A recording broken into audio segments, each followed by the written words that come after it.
The meeting is being live streamed.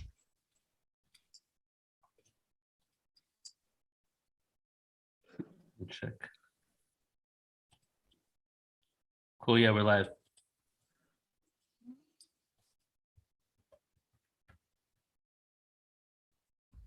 So hello, everyone, and welcome to the Wish Alliance's meeting tonight. We have our Cosmic Conversations with Neil Gaur. I'm your host, Sheila Seppi, and I'm the founder of the Wish Alliance. And Wish stands for walk-ins, indigos, starseeds, and hybrids. So if you're not already signed up to be on our mailing list, please do so at www.wishalliance.org. You can do it at several places, but the easiest place is just to go straight on to our homepage. And we also have a Facebook page, wishalliance.org. So please sign up and join us. Also I see our co-host Phil Gruber here tonight. Hey, Phil, welcome, welcome. I didn't see you.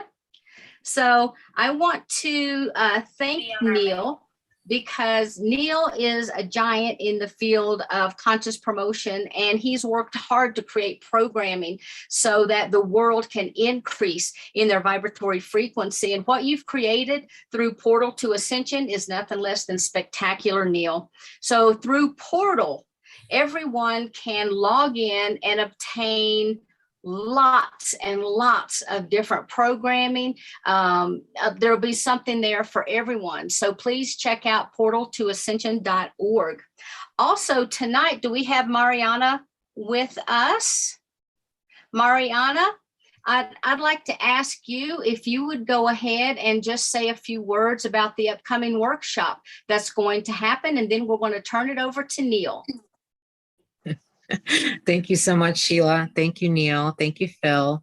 And an innumerable thank you to the Wish Alliance and to Portal to Ascension, and even to Alan Steinfeld from New Realities, as we have an absolutely incredible Morphogenesis and the Return of Our Divine Blueprint special webinar coming up actually on Sunday, January 23rd, 5 p.m. EDT, 3 p.m. Mountain Time, and 2 p.m. PST. And it's going to feature amazing explorations on the morphogenetic process that is going on our planet at this time. And this is going to be in collaboration with the Wish Alliance and New Realities, and hopefully Neil can join us as well. And we have amazing presenters. Alan Steinfeld is going to do a special presentation, Marina Saran, Geraldine Orozco, and my partner in crime, Phil Gruber. It's going to be an absolutely amazing special webinar. So please do come and join us. It will be really a very, very special night, and definitely our community and the community of the Federation of Light, all of us coming together on a very special evening. So thank you very much. Thank you, guys. And I'll turn it over to Neil now. Thank you. Okay, Neil. Can't wait to hear your presentation. And if you would also share just a little bit about how you came to your spiritual journey. That's so fascinating. Okay, you're on mute. There you go.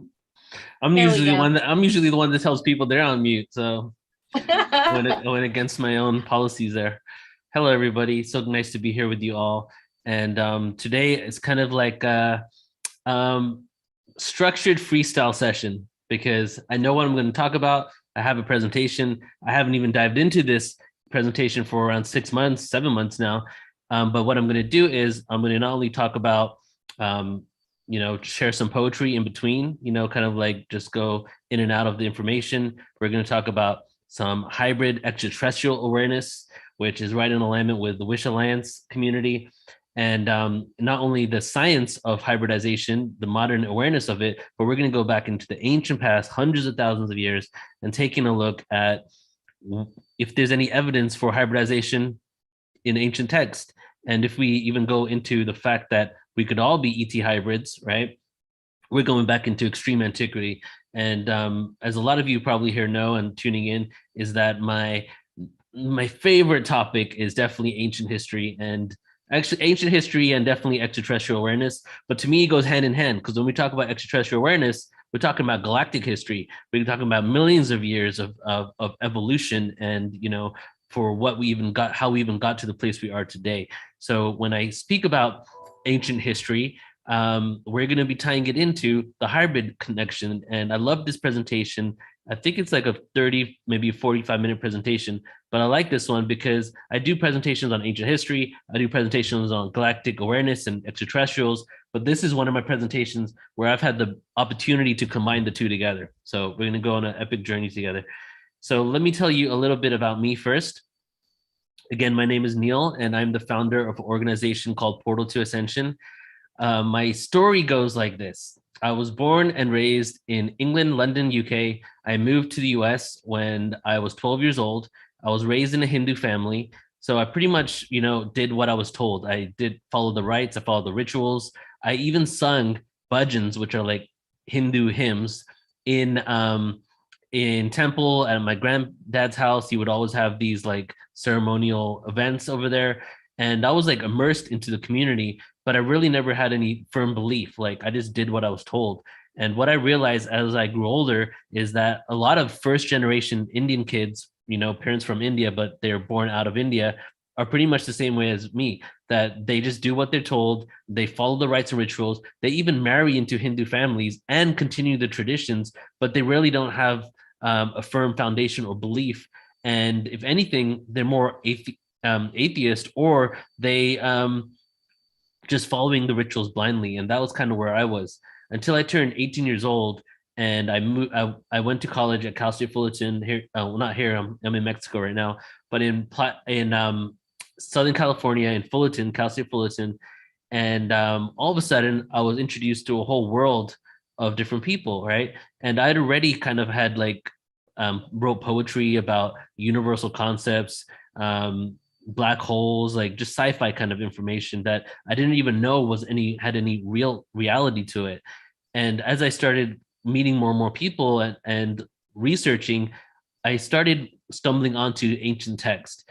And very quickly, by age 19 in 2001, I started wondering, what is the root of all religion? The reason why Portal to Ascension even exists right now was the original thought. What is the root of all religion? And as I started looking at the root of everything, I went as far back as I could, further and further back. And then eventually I ended up with the Sumerian text, which I'm going to be talking about today, going over some of the Sumerian scriptures. And then you get the story of Nibiru, you get the story of the Anunnaki, and all of a sudden there's an extra planet, a 10th planet in our solar system with an elliptical orbit. There's a clay tablet with a 2-scale map of the solar system that we live in, with all the planets in the right positions, but dating thousands of years back. You get images of wormholes with people coming out of it and snakes. And it looked to me like some very advanced understanding of quantum physics and space travel, and the way our galaxy was, that dated back, our solar system is, that dated back thousands of years when we were supposed to be primitive. So this is what kind of blew my mind, right? And I've been on a journey of mind-blowingness ever since. Like every single day. I actually created a meme today I'm going to release in a couple of days. And the meme is there a limit to how many times your mind can get blown in one lifetime? Because I think I'm about to reach it. Because like there's just so much revolutionary information that just changes my awareness all the time and just adds to it. So as I started looking at the Sumerian scriptures, I realized as well that a lot of the ancient text from there has been borrowed on from all these different cultures and religions that exist now, including Christianity, Islam, Hinduism, Judaism. But these texts that they pulled from were talking about like star beings. So either every single religion in the world is completely BS, or you got to go back to the original source code, and the original source code is talking about star beings. So I'll let you guys guess which one I chose. I chose the latter, like I was like, wait a second. So this took me down a rabbit hole from like age 19, 2001 to 2006. I went deep into it all. I was in I remember in 2003, I was at Panera Bread with the Quran, the Bible, the Sumerian scriptures, and I was highlighting areas that were similar. One of the stories, I'm not sure if we'll talk about it in the presentation, but one of the stories that really got to me was the flood story of Gilgamesh. And the flood story of Gilgamesh is actually an extraterrestrial hybrid being that was on this planet, that was hybridized with a modern human. And basically, it's the story of Noah, the Noah's flood story.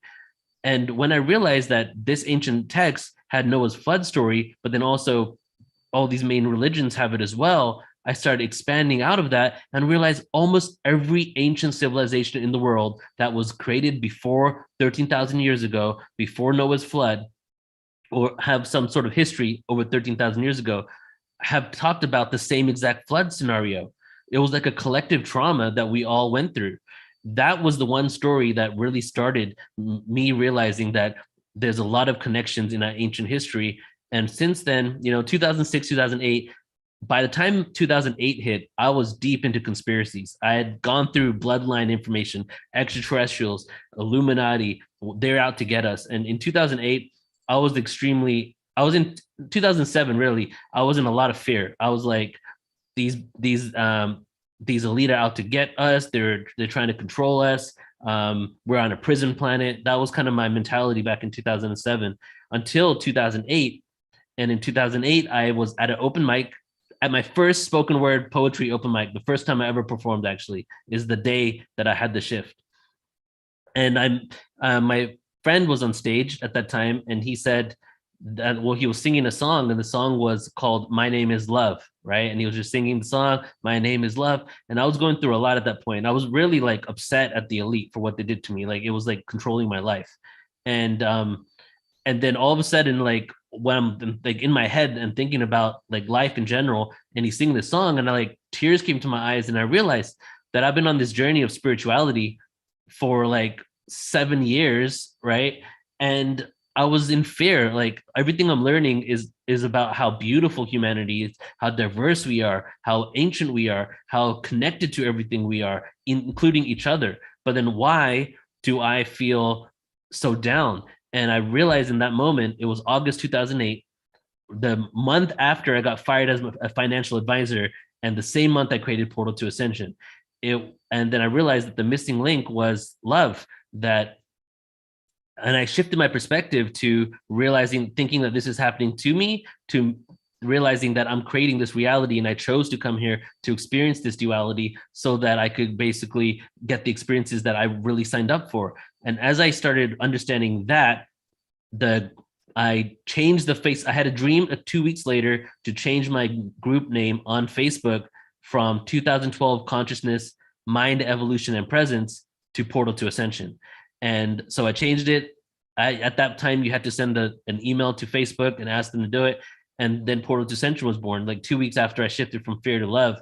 And ever since then, I've been creating a lot of events. At this point, well over 3,500 individual conferences, retreats, tours, workshops, webinars, and it just continued to grow and grow. And I'll give you before I get into the presentation here, I'll give you a couple milestones of Portal to Ascension. 2008 to 2012 was testing grounds. I did a few tours. I did an extraterrestrial channeling tour in 2011 where my friend channeled a being from Sirius. We went from San Diego to Vancouver and back down. We did 3 meditation sound healing tours up and down the coast of the West Coast to Vancouver and back to San Diego. And it was really just like what my ex-wife would say is missionary work. I was just a straight up missionary at that point, like I couldn't even, literally the money from one city paid for me to go to the next city. And if I didn't get any money from an event at that city, I couldn't even go to the next one. And that happened like a couple of times. I was stranded a few places. And it was just because I was completely over the corporate world. And I was so about, at that point, actually, I was really, really, really more passionate than now, believe it or not, about extraterrestrial awareness. And to the point that I wanted everybody to know. So I would like hit the road and just like be talking about it and doing events. And but then in 2012, I decided to create a couple of live conferences. One was for December 21st, 2012. So I did a November 2012 event called Cosmic Reunion 2012. And then in March of 2013, Cosmic Reunion 4th Density. That was the milestone of Portal to Ascension, where we went from these small random sound healing events, all day ancient alien events, to full-on conferences. And since 2012, it's been exponential progression. But in 2015, I created this online university in which many of you probably have been a part of. And the online university went from 1 event a month in 2015 to about 110 events a year starting in 2018. So at this point in Portal to Ascension, creating around 110 events a year, 80 to 90% of them are online. Obviously, because of COVID, much more of a percentage, but then the rest of them are live. And I'm happy to say that this year in October, we're starting our live events again, and going to be doing our live conference in San Diego in October of this year, which I'm really excited about because I love doing online events. But when you're there in person with people and you get all these hugs and connect to people and like, it's just a whole different experience, and that's what we really need. That's what I need in my life anyway, is connection with others, because that fuels my soul when I'm around other people that are into all this awareness. So that was a little summary of me. I'm going to go ahead now and get right into this presentation. But Sheila, I do need you to give me permission to share my screen, if you could do so.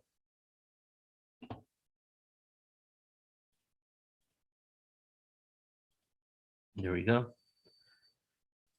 All right.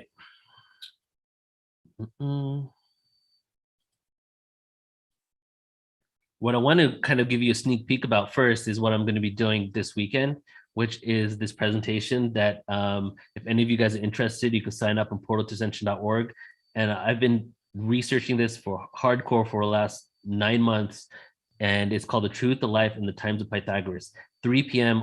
Pacific on Saturday. I'm going to be going deep into this awareness. But just to give you a little sneak peek here, first of all, I got 2 slides of disclaimers, and you'll find out this weekend why. And then we're going to go over Greece in the 6th century, Greece in the 5th century, Milesian philosophy, the birth and the childhood of Pythagoras. Last 9 months. Seems like you're having somebody can mute that. Yeah, somebody can mute themselves. We're going to go over why he was a vegetarian, why he told his people not to eat meat, what he believed about the soul and reincarnation, which is like a huge, huge trip. And something that's really amazingly interesting is the 2 orders of Pythagoreans that literally became the priests of the Christian age and the secret societies that literally control the world. So this is going to be a great presentation, including the music of the spheres, music research and Western music scale. So if you guys are interested in that, you can sign up. Why he was a vegetarian, why he told people. Sheila, I think it's yours that we can actually hear. So if you can mute yourself, maybe. I don't have YouTube up. Well, I can see your bar coming up right there. So it's definitely. So let me check. That literally became the priests of the Christian age and the secret societies that literally control the world. So this is going to be a great. There we go. Yeah, it's definitely you. All right. All right. So yeah, if you're interested, portaltoascension.org, sign up there. And I've done a lot of presentations, but this is probably one of the most fun presentations I've ever done, because it's just like revolutionary, groundbreaking information when you find out about all the truths and the mystery schools in which he went all over the world and where he got initiated. It's going to literally blow your mind. And I've been going through like that for the last 9 months, just nonstop mind-blowing awareness. Let us begin. All right, everybody. So today's presentation is Ancient Hybrids and Hybrids in Antiquity. But first, we got to ask ourselves, what is a hybrid? And again, the reason why I chose this presentation is because of Wish Alliance. The H stands for hybrid, but also to kind of make it more grounded and practical awareness. I just met this person recently around here in Mexico, and she asked me today, what am I up to? And I said, I'm about to do a presentation on extraterrestrial hybrids in ancient history. And I could tell that she did not know what to say back to me. But so this presentation really is to ground it a little bit more, to show that not only do we have the information about this, but the research, but we also have ancient texts that have spoke about it, and it's more credible than those who may think that, that is way out there would realize. So in biology, the offspring of 2 plants or animals or different species or varieties, such as a mule, a hybrid, or donkey, is a horse, or a horse and a horse. I'm sorry. A hybrid of a donkey and a horse obviously is a mule. So that's like the biological term, right? A thing made up by 2 different elements, a hybrid. It could be any type of thing. Doesn't even have to be human or DNA. Just 2 elements put together is a hybrid. And then the third one is genetic hybridization. It's the process of interbreeding individuals from genetically distinct populations to produce a hybrid. A genetic hybrid would therefore carry two different alleles of the same gene. And we're going to speak about, all of these here today, mainly biology and genetic hybridization. But for the most part, we're going to really go into the concept of possible genetic hybridization. There are generalized forms of hybrids that I just wrote these and came up with myself. But in my research of extraterrestrial awareness, disclosure, our ancient galactic history, just from all the experiences that I've heard, and even including Dolores Cannon, I got a lot of awareness and information from Dolores as well, and I worked with her many times in the past. And what I got from this information was there's a soul consciousness infusion hybrid, and then there's genetic hybrids, which is etheric, could be an etheric geneticization, like in the DNA manipulating in etheric realms, in the astral realms, or actual physical, in a biology happening on a physical plane. When it comes to the soul and the consciousness hybrids, it could usually be that a specific type of soul from a certain area of the galaxy, certain planet, certain dimension, hybridizes themselves with the human DNA or a human soul. In genetic hybridization, there is natural hybridization through the forced or natural mating of animals, right? And hybridization in which scientists combine the DNA of animals to create a hybrid. In natural hybridization, we've seen that in our history, around 300,000 years ago, it has been documented there was at least 9 other Homo species on Earth. So something that I really wish a lot of the world would realize and understand is that, and it's not that the information is hidden, it's actually out there. This is mainstream science, what I'm sharing with you right now. But not too many people really think about the gravity of the fact that we actually existed with at least 9 other documented Homo species on Earth at the same time in the 300,000 years we lived, right? So let me put a little disclaimer here. Maybe a decade or so ago, they used to think that humans, Homo sapiens sapien, you and I, right, had been on Earth around 100 to 150,000 years because that was the oldest fossilized Homo sapien that we had found, right? But then within the last 10 to 15 years, that completely changed. Why? They found a fossilized Homo sapiens skeletons, a remain that is 300,000 years ago. That's that old. So now it's changed to, oh yeah, humans have been on Earth for 300,000 years.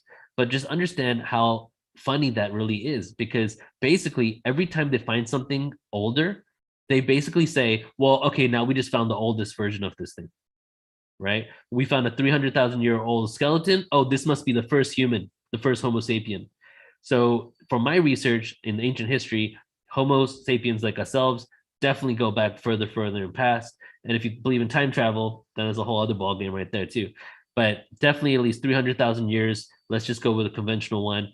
I'm going to keep this, instead of going speculative and going hardcore with, we probably had many more Homo species on the planet. I'm going to go with just the normally accepted information, because even that is really profound. So at least 9 other Homo species on Earth, meaning that we interacted with them. There were tribes. There might have been battles between us. We could have shared information. If some of them were sentient and conscious enough, we could have had some sort of trade going on. And that isn't even including the Paracas people, right, from Peru, Peru being one of the biggest, the main archaeological sites in the entire planet, because literally the entirety of Peru seems to be one big archaeological site in which they found the elongated skull people there. And we did a presentation releasing the DNA results on Portal to Ascension off the Paracas people with Brian Forrester when he did the DNA results there, that literally showed that there was some sort of hybrid being that were not directly connected. There were different species of being. They weren't Homo sapien. And it's pretty much a given that these beings were not just Neanderthal or some sort of being that we say that could have been so primitive that they couldn't interact or communicate with us. They seem to have some sort of advanced kind of structure, and possibly even an advanced civilization and society, because we actually find not only their remains, but we also find their structures that they used. And we find later in Peru, they actually have hieroglyphs of these beings as if they were the royalty for the Homo sapiens, right? So we even have evidence in Peru that these elongated skull beings that weren't Homo sapien were actually the royalty, whereas the commoners were people like you and me, right? So we existed with other Homo species. Humans have been crossbreeding with other Homo species in our ancient past. That's a given. We've accepted that. Most people in the world have around 2 to 5% Neanderthal in them, right? And this Denisovan, right? Most people have around 1 to 3% Denisovan in them, which are two other Homo species that existed. So there has been hybridization. Homo, the word homo is an 18th century derivation from the Latin homo, which refers to humans of either sex. The species name sapien means wise, sapient, knowledgeable. So we are basically a human that's wise. That's what Homo sapien means, meaning that we probably weren't once, and then we had the sentient spark, and now we're given this wisdom and this consciousness. It is known that hominoids are able to interbreed. That's completely true. Any thing within the same, not the specific species, but any Homo species can interbreed with the other one, no problem at all. So could this include hominoids of any other planet, right? We hear in ancient texts of the Nephilim coming down to Earth, the fallen angels mating with the daughters of men. We have the galactic history where we talk about the beings from Lyra fractalizing out into the whole of the cosmos, into Sirius, Orion, and beyond. But if they actually are hominoids just like ourselves, it would make sense based on just regular science and what we've seen on Earth that they could actually interbreed with us, not even just etherically, but physically actually mate with humans. So let's go a little bit scientific here, just to set a precedence for what we're speaking about. So hybrids by scientific classification, this is in 2014, okay? So cytoplasmic hybrid embryos, which is an embryo created through cell nuclear replacement using animal eggs, right? One type. Hybrid embryos, which is embryos created by mixing human sperm and animal eggs, or human eggs and animal sperm. Human chimera embryos, human embryos which have animal cells added to them during early development. Then we have animal chimera embryos, which are animal embryos which have human cells added to them during early development. These are the ones that are just creating a stir right now because, well, back then. And by the way, all of these aren't just theories. These are all actual things that we're doing right now. These are the hybridizations that's happening within mainstream science. Then we have transgenic human embryos, which are human embryos which have animal genes inserted to them during early development. And that's what they've been studying this way before 2014, but this is the classification scale that came out in 2014 as we were getting into genetically mutating and manipulating human embryos. So the word hybrid comes from the Latin term hybrida. It's first used to describe the offspring of a tame sow and a wild boar, and to describe Roman soldiers of mixed descent. That was where we first find this word. What just happened? Its usage in English dates far back as 1601, when Philemon Holland, in his translation of Pliny the Elder, described how there is no creature engendered so soon with the wild of the kind as doth swine, and verily such hogs in old time they call hybridus, a man would say half wild. So we see that's when we first start seeing it being utilized in English, and I just threw that in there because we're all speaking English here together.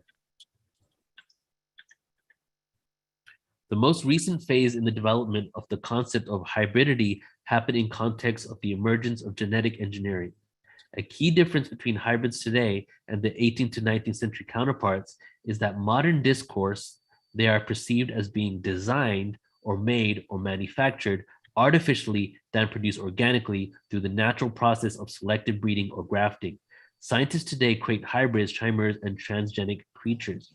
So when we look at the ancient past and what we're going to get into soon, a lot of these were thought to be produced organically. But then when you look at even more ancient past than that, you start getting into some texts that make it seem like, wait a second, it almost sounds like it could have been done in a lab.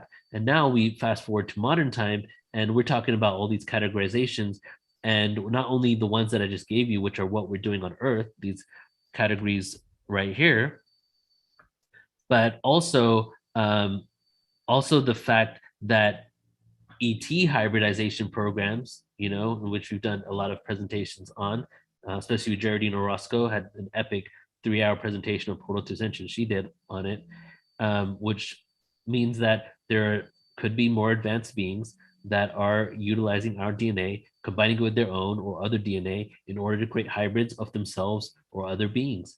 And it seems to be that there are multiple hybridization programs. We'll get into that. I think we're going to get into that in a little bit. Now, geneticists can theoretically create hybrids and chimeras almost instantaneously using CRISPR, which is a technology. Chimera hybrid, a fire-breathing female monster with a lion's head, a goat's body, and a serpent's tail, and in other texts, a human-bird hybrid or an angelic type hominoid. So I'm throwing this in there because they're using the word in chimera. They're currently using that in modern science as genetic hybrids utilizing animal embryos. But that is actually an ancient term, and I'll show you that in a second here, an ancient term of an actual hybrid, which was a fire-breathing female monster with a lion's head, ghost body, serpent's tail. And CRISPR tech, this is a bunch of jargon here, so I'm going to kind of skim over it. But CRISPR is a family of DNA sequences found in the genomes of organisms such as bacteria and whatever that says. These sequences are derived from DNA fragments that had previously infected prokaryote. They used to detect and destroy DNA from similar bacteriophages during subsequent infections. Hence, these sequences play a key role in antiviral defense system and provide a form of acquired immunity. That's what I wanted to get at right there. Okay, so basically, they're using this technology to create some sort of hybrids in order to create an acquired immunity to protect humans and whatever they're creating from specific ailments, diseases, and issues of the psyche, like mental issues. And immediately this gives me, takes me to the movie Gattaca. Raise of hands if anybody's seen that movie real quick. Gattaca, any of you seen it? No? Oh, no. Okay, raise your hand if you have not seen it. Okay, so all of you have seen. Well, you got to watch the movie Gattaca, because basically what they've done in that movie is that they have got to a point where Ethan Hawke is in that movie. It's like one of my favorite movies. And they got to a point where they can hybridize humans and create humans and use genetic sequencing in order to take away all of the issues that you have. So a mother and a father would actually go to the geneticist before they give birth, and they would basically choose all the traits that they want, and all the negative traits would be removed. And that's what CRISPR technology is basically getting to in order to allow humans to do. So we actually are at a point of this, but it's definitely not widely accepted yet, where they can genetically shift the DNA in a human in order to take away certain things that might result in them having a harder time at life, even including the way they look. So for lead study, author Jun Wu of the Salk Institute, we need only to look at mythical chimeras like the human-bird hybrids we know as angels for a different perspective. In ancient civilization, chimeras were associated with God, he says, and our ancestors thought that chimeric form can guard humans. In a sense, that's what the team hopes human-animal hybrids would one day do. Right? This is from National Geographic, and this was from a study that they're doing when they're attempting to combine animal DNA with human DNA in order to take out certain traits like aggressiveness against humans, almost like an android, and create them in a way where they can benefit and be of assistance to humanity. And some people actually have reservations about this. But then my thing is, isn't this what the ETs did, right? And it seems like every being wants to create in their image. Every sentient being, when they become conscious, the original thing, we were created in his image and his likeness. We see that throughout all of antiquity, that when beings become conscious and sentient, all of a sudden want to create. This whole aspect of creation continues to happen. And what's happening with humans is we're also attempting to do that. We're attempting to create a species that is basically created in our image, not only organic species, but definitely even computers and androids. That is kind of like our baby. We're creating these things in our own image to basically process things that we can, we normally wouldn't be able to do as humans, but giving them specific traits to be a benefit towards us.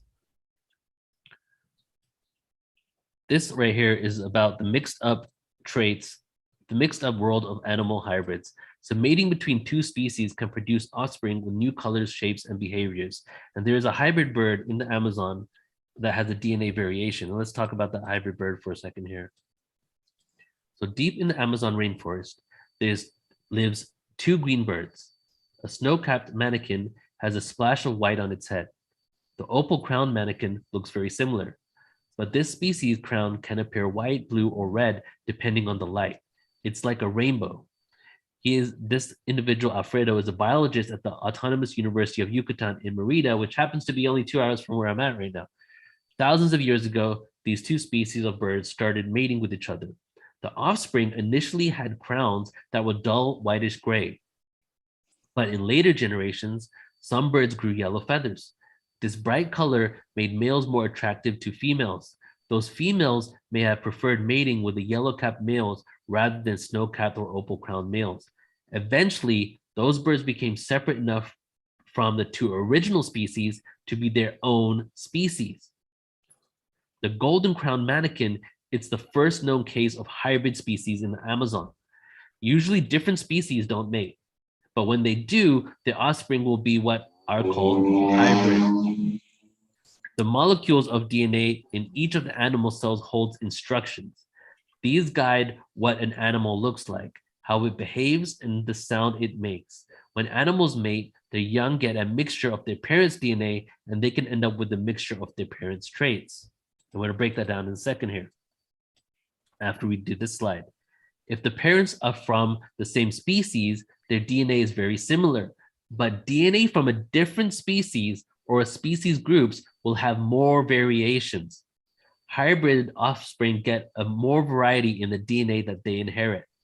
So what happens when the DNA of two animal groups mix in a hybrid? There are many possible outcomes. Sometimes the hybrid is weaker than the parents or doesn't survive. Sometimes it's stronger. Sometimes it behaves more like one parent species than the other. And sometimes its behavior falls somewhere in between each of the parent. Scientists are trying to understand how this process called hybridization plays out. Hybrid birds may take on new migration routes. They found some hybrid fish appear more vulnerable to predators. And skip that last line. So let me just break this down for a quick sec here, because this is actually almost explaining the Anunnaki story of what happened and the hybridization programs and the scratching of different hybridizations that weren't working out because the species wasn't actually advanced enough, couldn't hold consciousness enough, would fall apart, wasn't able to do the work or even live on Earth. So this bird here, two different species, mated, and eventually an individual species that's separate from those got together. So when we're talking about extraterrestrial hybrids, we're talking about the same thing. Two different species of hominoids, or maybe not even that. What if it's some sort of reptilian DNA with human DNA, right? What occurs is when you have two of the same species together, the variations are very, are not as large as if you had two different species together. So when you got these two DNAs that are from different species and you combine them together, the variations are so diverse that to come out with the same result every time will not always occur, right? And the fact that you have more variations gives you more of an opportunity to express and experience a wide range of experiences. And this is just one thing that they've observed naturally occurring in the Amazon forest. And I just thought it was very interesting because what they're saying here is that, sometimes a hybrid is weaker, sometimes it doesn't survive, sometimes it's stronger. When I was going into the Anunnaki story and about all the hybridizations of the different humans, it was the same kind of thing. This geneticist here thinks that humans have evidence to suggest that they're a chimp-pig hybrid. Disclaimer first. I'm not saying that we're chimp-pig hybrid. I don't even think that he's correct in what he's saying here, but we're going to dissect what he is saying a little bit just to understand what has really been uncovered by just this awareness. American geneticist has caused debate by suggesting that human species began as the hybrid offspring of a male pig and a female chimpanzee. The claim has been made at the University of Georgia, one of the world's leading authorities on hybridization in animals. He bases his hypothesis on the fact that although Homo sapiens has features in common with chimps, Humans also had many distinguished characters which cannot be found in any other monkey apes. He points to traits like light-haired skin, the fat that we have, light-colored eyes, protruding noses. So what is really being discovered here is that they are not able to find and track specific traits in our DNA sequence that connect to animals on Earth, right? And to me, this is actually more of a smoking gun on the fact that we're hybridized with beings not from Earth. Okay, now that we got all that jargon out of the way, let's get into the ancient past and delve into some ancient scripture, shall we? Hybridization in ancient historical text. Let's start with Genesis 6:1-4. When men began to multiply on the face of the ground and daughters were born to them, the sons of God saw that the daughters of men were fair, and they took to wife such of them as they chose. Then the Lord said, my spirit shall not abide in man forever, for he is flesh, but his days shall be 120 years. The Nephilim were earth in those days, and also afterward, when the sons of God came to the daughters of men, and they bore children to them. These were the mighty men that were of old, the men of renown. So what could this be referring to? There are many scriptures that talk about some sort of beings coming from the heavens to earth. If you go into the Anunnaki Sumerian scriptures, they're literally people from the stars that were a second tier of gods, because the planet Nibiru had two tiers of gods. They had the Anunnaki and the Igigi, two tiers of gods. And the Igigi were left on earth, and the Igigi were the fallen angels. The Anunnaki were the gods. This is the original text in which Christianity, the Old Testament here for Judaism, and many other actual religions pull from. So in this case, it seems like there's another hominoid species that exists in somewhere in the cosmos, comes down to earth, and either this is literal and they actually mate with the daughters of men, or this is a metaphor for genetic hybridization in some sort of lab setting in which the daughters of men basically mate or have some sort of hybridization program going on with the Igigi, which are the fallen angels, creating an offspring. And then those offspring were very tall and giants, and those were the Nephilim. So we see this in the Old Testament in Genesis. So could this be DNA genetic science-based manipulation, or could it literally be two different hominoid species mating with each other, as I just said? This happened right before the Great Flood as well. So could the Great Flood be a global reset, right? Because we also have, for example, in Genesis, in the Bible, it says in the world was tohu vohu, right? That's the Aramaic term, tohu vohu, right?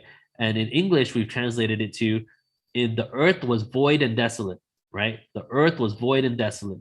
But when you say the earth was void and desolate, it makes it sound like that was the beginning.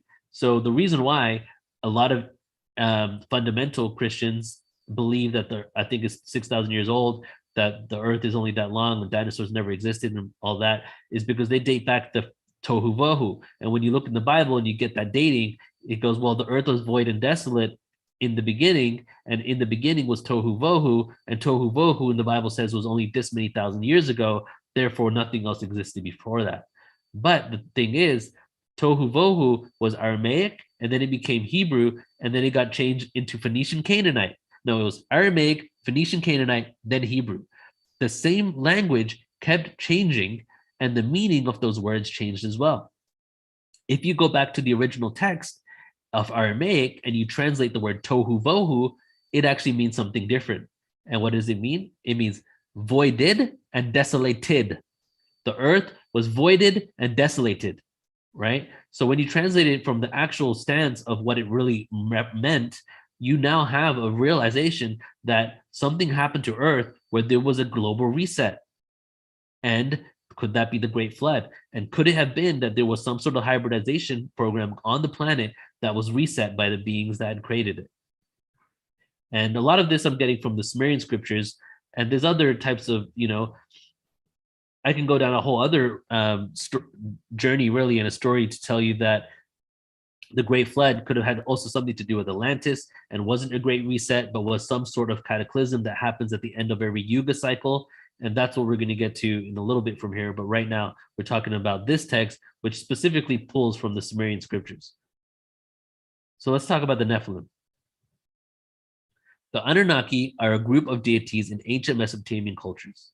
And little plug for a conference that's coming up on February 19th. We're doing an all-day conference called Ancient Sumer and the Mesopotamia Online Conference. It's a 10-hour event, all on ancient scriptures from Mesopotamia, Sumer, where we're going to go deep into the information. If you guys want to know more about that, that's on the online events on Portal to Ascension. So the Nephilim. The Anunnaki are a group of deities in ancient Mesopotamian cultures. And Enlil, which En means Lord and Lil means wind, Lord of the wind, Lord of the storm. In later Akkadian texts, Enlil is the son of Anshar and Kishar. The Nephilim are the offspring of the sons of God and the daughters of men in Genesis 6:4. So these terms are directly taken from this text that talks about star beings. Right now, I'm giving you information, which is literally the first information that I came across in 2001.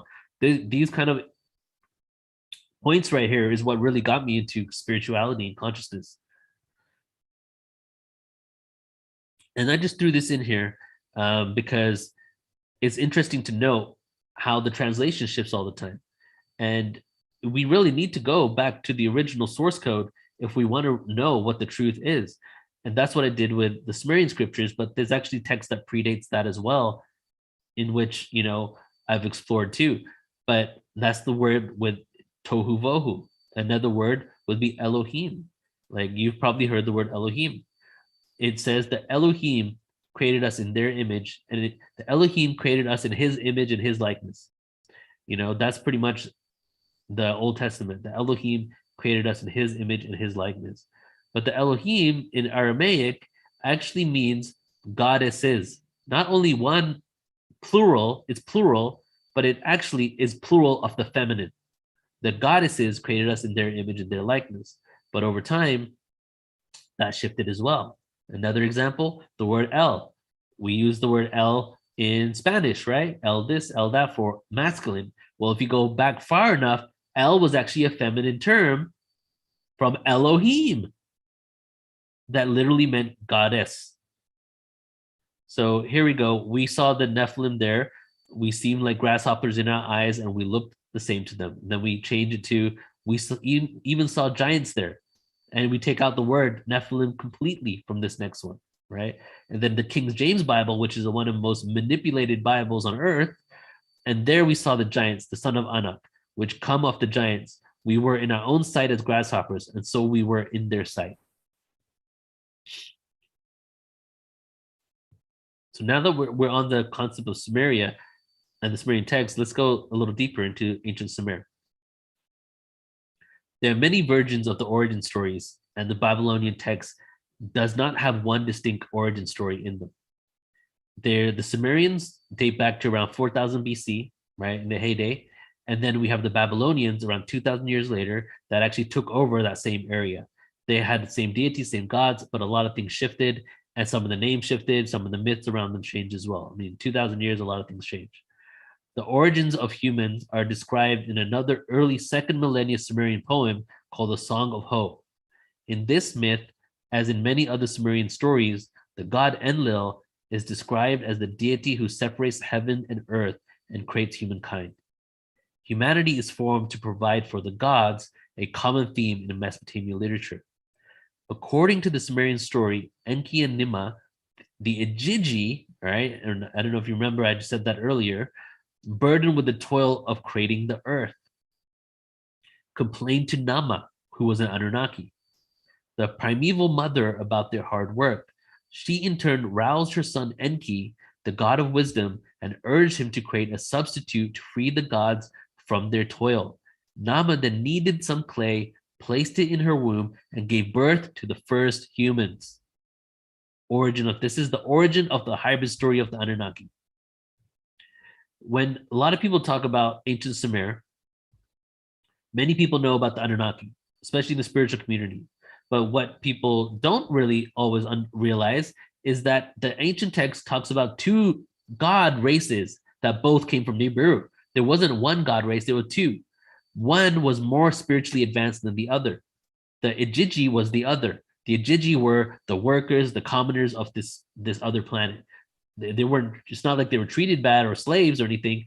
They just were not as, let's say their body avatars didn't have as many powers and they didn't live as long as the Anunnaki did, but they came from the same planet. So we have here the Ijiji burdened with the toil of creating the earth, right? Burdened with the toil of creating the earth. Because the Anunnaki, Enki and Nima, gave them the genetic codes, told them to do it, gave them all the instructions, and they were the ones that had to come and do it. They were the lab scientists of the Nibiru planet. And then, let's get back to here. Nama then kneaded some clay, placed it in her womb, and gave birth to the first humans. So this is the origin story of a metaphoric story of genetic hybridization of humans on Earth. Because the Ijiji were like, hey, we're doing too much here. We really need some help. And therefore, the first human was created utilizing a current hominoid that existed on the planet called Homo erectus. Homo erectus. That's where we came from. Homo erectus plus this DNA created Homo sapien. This is just one story, right? Because there are many other stories of genetic hybridizations of humans as well. So it seems like either this is all the same story with different names, or the same thing happened over and over and over again for maybe hundreds of thousands of years, maybe millions of years. The first man was created in Eden, which is a Sumerian word, actually, which means flat terrain, right? Initially, human beings were unable to reproduce on their own, but were later modified with the help of Enki and Ninki, and then basically we were able to do that. So they had to continuously hybridize us until we got to a point where they were able to assist us in having reproduction organs. Now, here's another disclaimer. That there are two different versions of this. One was we were a slave race, right? And utilized as slaves. And then there's another version in which they weren't trying to use us as slaves, but they were attempting to create and incarnate into us to experience themselves in this dimension, right? So there's two different versions of it. There's the people that really just go down like we were a slave species to the Anunnaki, and then there's those that say it was meant to be. And then there's a third story, actually, that there were Enki and Enlil, one of which was trying to do it for nefarious reasons, the brothers, and the other one which was trying to do it for reasons of just basically creating in their own image, and it was completely neutral in doing so. But when we were created, one of them attempted to start utilizing nefariously from the Ijiji, and then the Ijiji were left on Earth when the Anunnaki went back to their home planet. And who did the Ijiji eventually become? Well, they were the fallen angels. Who were the fallen angels connected to? Well, they're connected to the light bearers, the angel of death, the Luciferian energy, the Illuminati. Then we have the bloodlines. Then we have the Sumerian bloodline going to Egypt bloodline, going to Roman bloodline, going to the European bloodlines. And now we have the bloodline of the Ijiji permeating throughout history, starting from this civilization that always thought that there was some sort of basically divine connection because they came from some other planet. And I know I just said that really fast, but that is basically the whole connection of how this Sumerian story and the fallen angels connects to the secret societies of modern day, and how a lot of these secret societies believe that they came from this planet and that they're not from here. And that's also where the conspiracy theories of the reptilians originated from, is because some people believe that the Ijiji were actually a reptilian race, and the reptilian race stayed on the planet, hybridized themselves with the daughters of men, creating the Nephilim. The Nephilim created the giants eventually became the Illuminati, and so on and so forth. So Enki thinks of germinating powers of the clay and waters of the abyss. And he tells Namu to have some womb goddesses pinch off this clay and thicken it so she can mold it to give birth to the humans. Now here is text from the Sumerian scriptures. After I take a sip of water, I shall read it.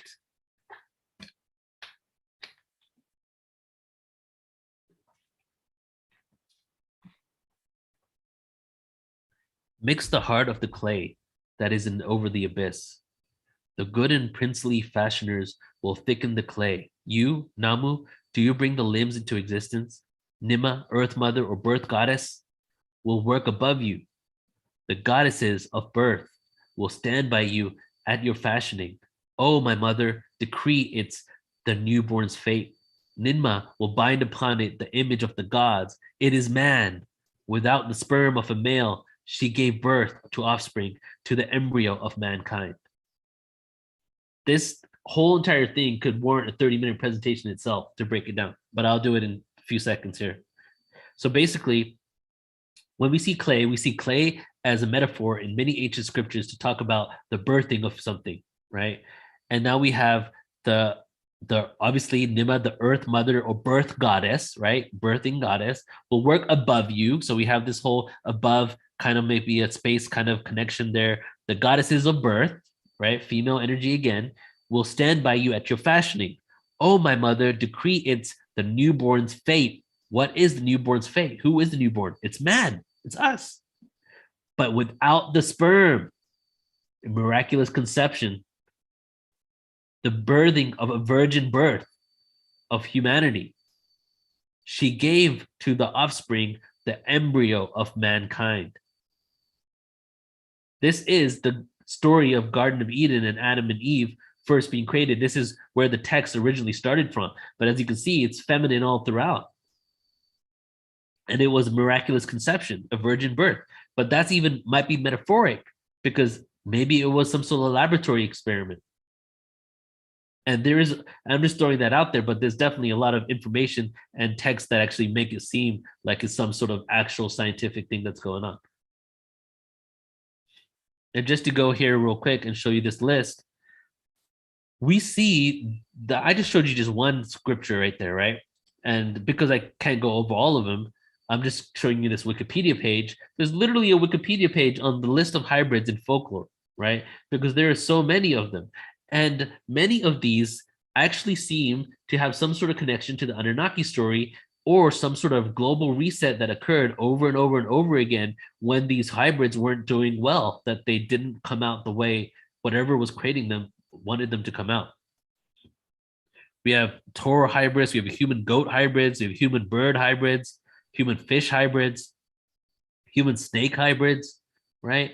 And then if you think about like the Lyran people, in which there is a race of feline hominoids that could have been partly the ones that seeded our galaxy, the hominoids that began that, we have human cat hybrids, you know, and that kind of thing seems to have been mentioned many, many times throughout all of ancient scriptures happening on Earth. So here's the question. And here's a Lyran image right there, actually. I didn't even realize that was going to be next. Could Earth be a galactic genetic library? That many species on the planet have been hybridized with hominoids on other planets and other dimensions. Many ancient cultures seem to think so, and some spoke about the gods who created them or seeded our planet. So could this have been done in other worlds, right? What is being referred to here by all these ancient scriptures, could this have happened somewhere else as well? From being into this information is 2022 now, 2001. So it's been 21 years of me getting to the Sumerian scriptures and then really just diving into everything extraterrestrial and spiritual consciousness, ancient history. I have now come to an awareness that I feel the reason why it's not arrogant to say the Earth is the biggest light show in the universe is because many, if not all, beings within our galaxy have donated DNA to the Earth experiment, and we are basically living out that experience. Earth is almost like a test of galactic racism, how we can get, or let's say galactic speciesism, how we can all live in harmony with each other when we have all these DNAs contributed from all over our, at least our localized galaxy, but maybe an entire galaxy. You know, there are ant people, there are cockroach people, there are frog type people, there are fish people, you know, there are beings, not even people, but beings all over our galaxy. And the paradox is what is supposed to happen is that as we evolve and we go into our future, we end up becoming the beings that created us in the first place. So when they came here, when they went into linearity from these lower and lower dimensions, they went from no time to some fluid time to cyclic time to linear time. And as they started incarnating lower and lower dimension, time became more linear until it became to the point where we're on this earth. And now we live within this linearity in which in our future, we end up going out into the rest of the cosmos and inhabiting in our, space-time matrix, inhabiting the planets that were originally the planets that came to Earth in the first place and seeded us, plus, shifting into other realities and dimensions where we can interact with these beings, because as we go into our future and time stops becoming so linear and starts becoming more fluid, we're able to go through different dimensions and interact with different beings. And that's the whole concept of the fifth dimension, for example. In the third dimension, we're actually not in the third dimension, we're in the fourth dimension, right? The third density is what we're in, but we live in the fourth dimension. The fourth dimension is time, right? In the dimensions, you have length, height, and width. That's 3 dimensions. But the fourth dimension is the object placed within those 3 constructs, right? And now you have something lodged in space and time, right? So we exist in that fourth dimensional experience. When we get into the fifth dimension, the extra dimension is a dimension of time. You no longer have 2 dimensions of time, which is a beginning and an end. You now have a beginning, middle, and an end. You have a triangle, which I'll be talking about in my Pythagoras presentation on Saturday, but you have an integration point.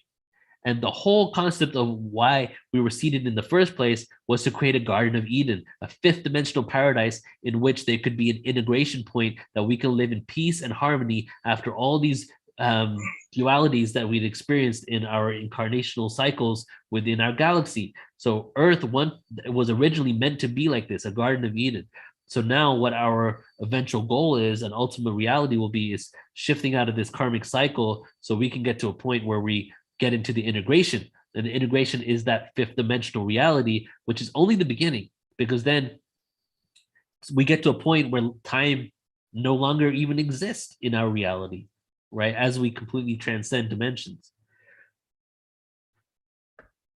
All right, so let's go to ancient India now.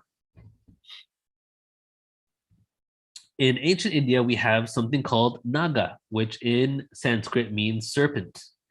A member or a class of mythical semi-divine beings, half human and half cobra. Female Nagas, which are called Naginis or Nagis, are serpent princesses of striking beauty. So we also have this in India, right? And what's a serpent being? That is probably something that most of us have heard of before. Well, I'll give you a clue. It's right here in the top left-hand corner, and her name is Medusa, right? So we even have her as a hybrid being as well. And then we have, of course, Shiva has a snake there. Vishnu has all these snakes and Nagas. And the interesting thing is that when Shiva reincarnated onto Earth, when Vishnu reincarnated onto Earth, the snakes would also reincarnate as humans, reptilian incarnations. If you've ever heard the story of Ramayana, has anybody heard of Lakshman before? If you have, raise your hand. Lakshman. Okay, nobody here. Okay.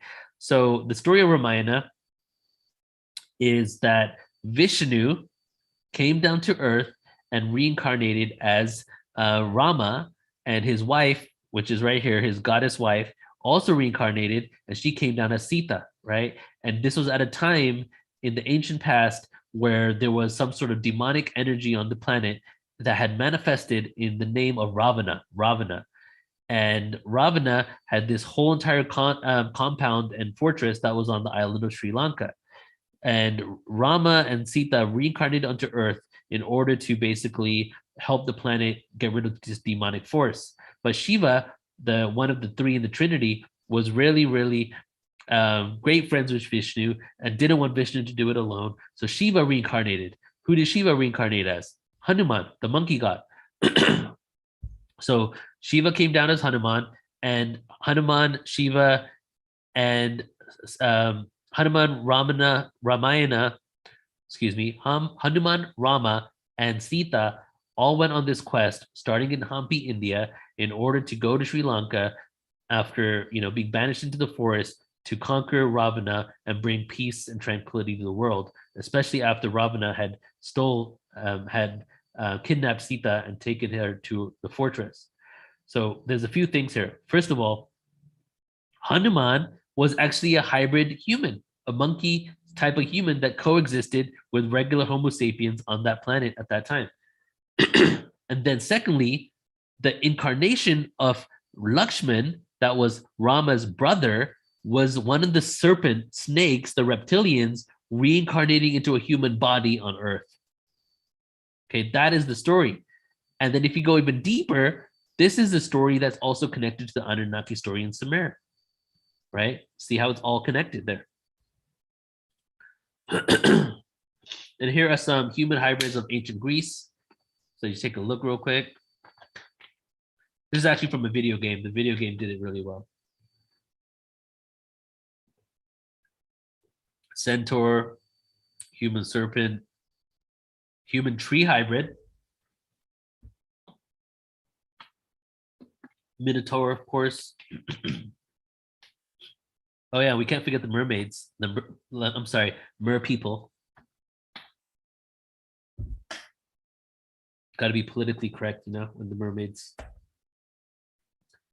All right, then we have the Titans in Greek text that we spoke about in the beginning just a little bit.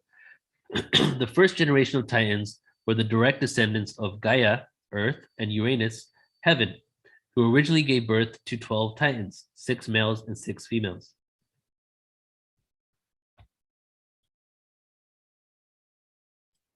The point is, the Titans were the second generation of deities, okay? So they were eventually overthrown by the third generation.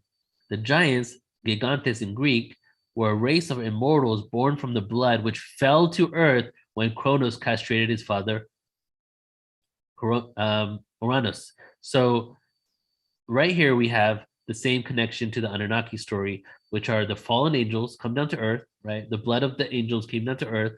There was Nephilim. The Nephilim's offspring were the giants. The giants had another offspring, and then they became the immortal race. And then the immortal race became the bloodline of the secret societies. And that's not saying that that's the case. I'm saying that's what they believe is the case, okay? Whether they are the connection to these beings or not, doesn't matter. But they definitely believe that they are.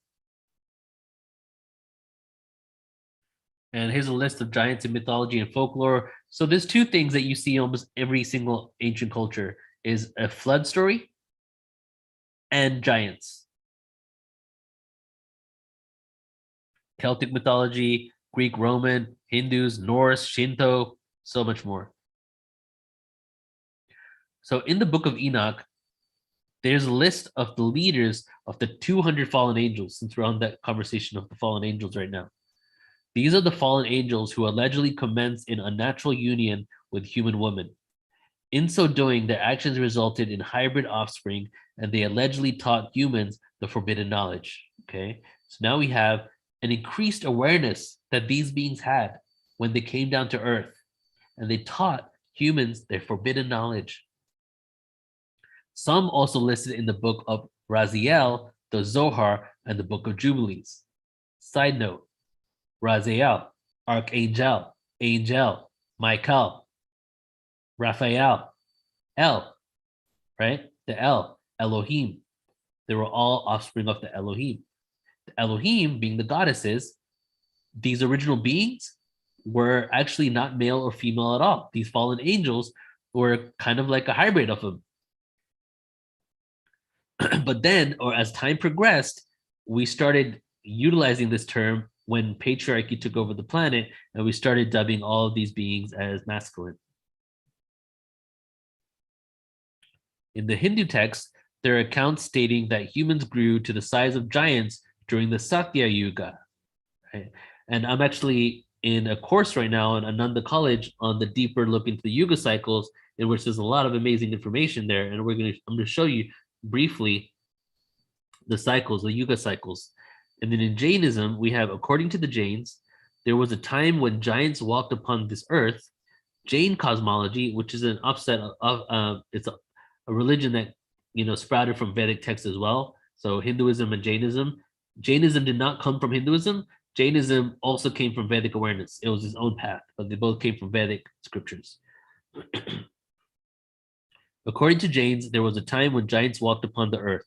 Jain cosmology divides worldly cycle of time into two parts or half cycles. Avasar, Avasarpani, which is the age of descending purity and ascending. And that's this right here. So we have the Yuga cycles. The Yuga cycles, I'm sure a lot of you have heard, because most of you probably know what Ascension is. Ascension is us going to a golden age, right? And Ascension isn't something that hasn't been achieved before. We've ascended many times. If you believe that we've been around for hundreds of thousands of years, then we've gone through many cycles of time where we've gone through an ascendance and a descendance, an evolution of consciousness, a devolution of consciousness. On one aspect, it connects to our position of our solar system in our galaxy, a position of our solar system, whether it's above the photon belt or below the photon belt or inside the photon belt, but also the precession of the equinoxes, the zodiac, right? It's all connected. And you can see here on this graph, which actually has dates, every ancient civilization, right? I say ancient twice because I'm talking about ancient past, talks about different ages of man, of humankind. But there's only one that actually gives dates, and that comes from India. And this is the one that gives the dates of the cycles. And you can see here, many of you have heard of the Dark Ages or Kali Yuga. You can see that's at the bottom here. Then we have the Satya Yuga, which is the Golden Age. We have the Treta Yuga, which is the Silver Age. We have the Dwapara Yuga, which is the Bronze Age. And then we have the Kali Yuga, which is the Dark Ages. Lucky for us, the lower the age, the less lengthy it is. The higher the age, the longer it is. And then you can see they go in 13,000 year cycles, right? 12,500 year cycles, basically. The Satya Yuga is back to back. So we have a long period of golden age. Now let's track where we are right now, present day, Dwapara Yuga. Many people think that we're in the Kali Yuga and that we're shifting into the next age. But the thing is, we've actually been into this next age for about 200 years.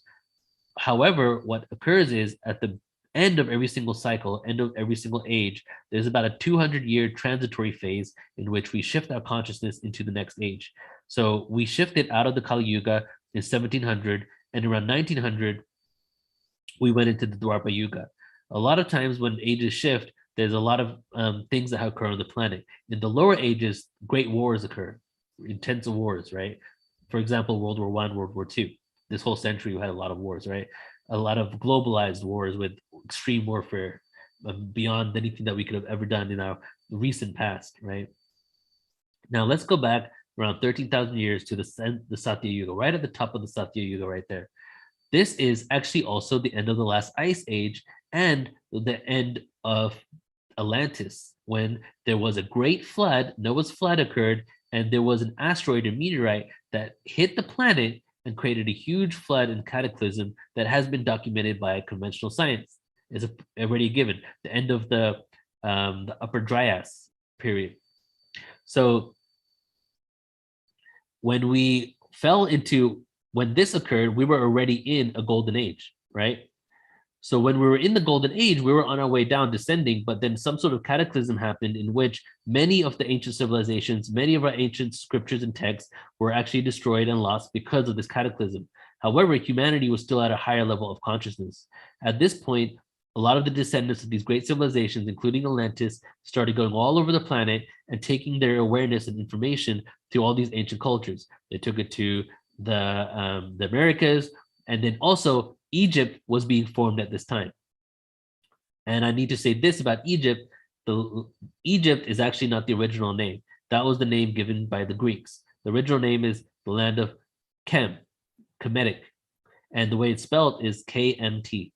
After vowels were introduced, it became KEMET, but KMT is the original spelling of the land of Egypt back in those days. And so the Egyptian hub was a place where a lot of this advanced awareness was stored into mystery schools, which goes into my presentation for Saturday, in which we're going to go like 30 minutes into the mystery schools of Egypt and the awareness that came out of this Yuga cycle into Egypt with Thoth, Sheshat, Ta, the mystery schools there, and all the information that was inside them and why Pythagoras was actually initiated into them. So as we fell in ages, we went down the Satya Yuga, we went to Treta Yuga. Each of these ages have a theme to it. The Kali Yuga, I'll give you two themes and tell me if you think that goes in alignment with where we've been for the last since 700 BC at least, right?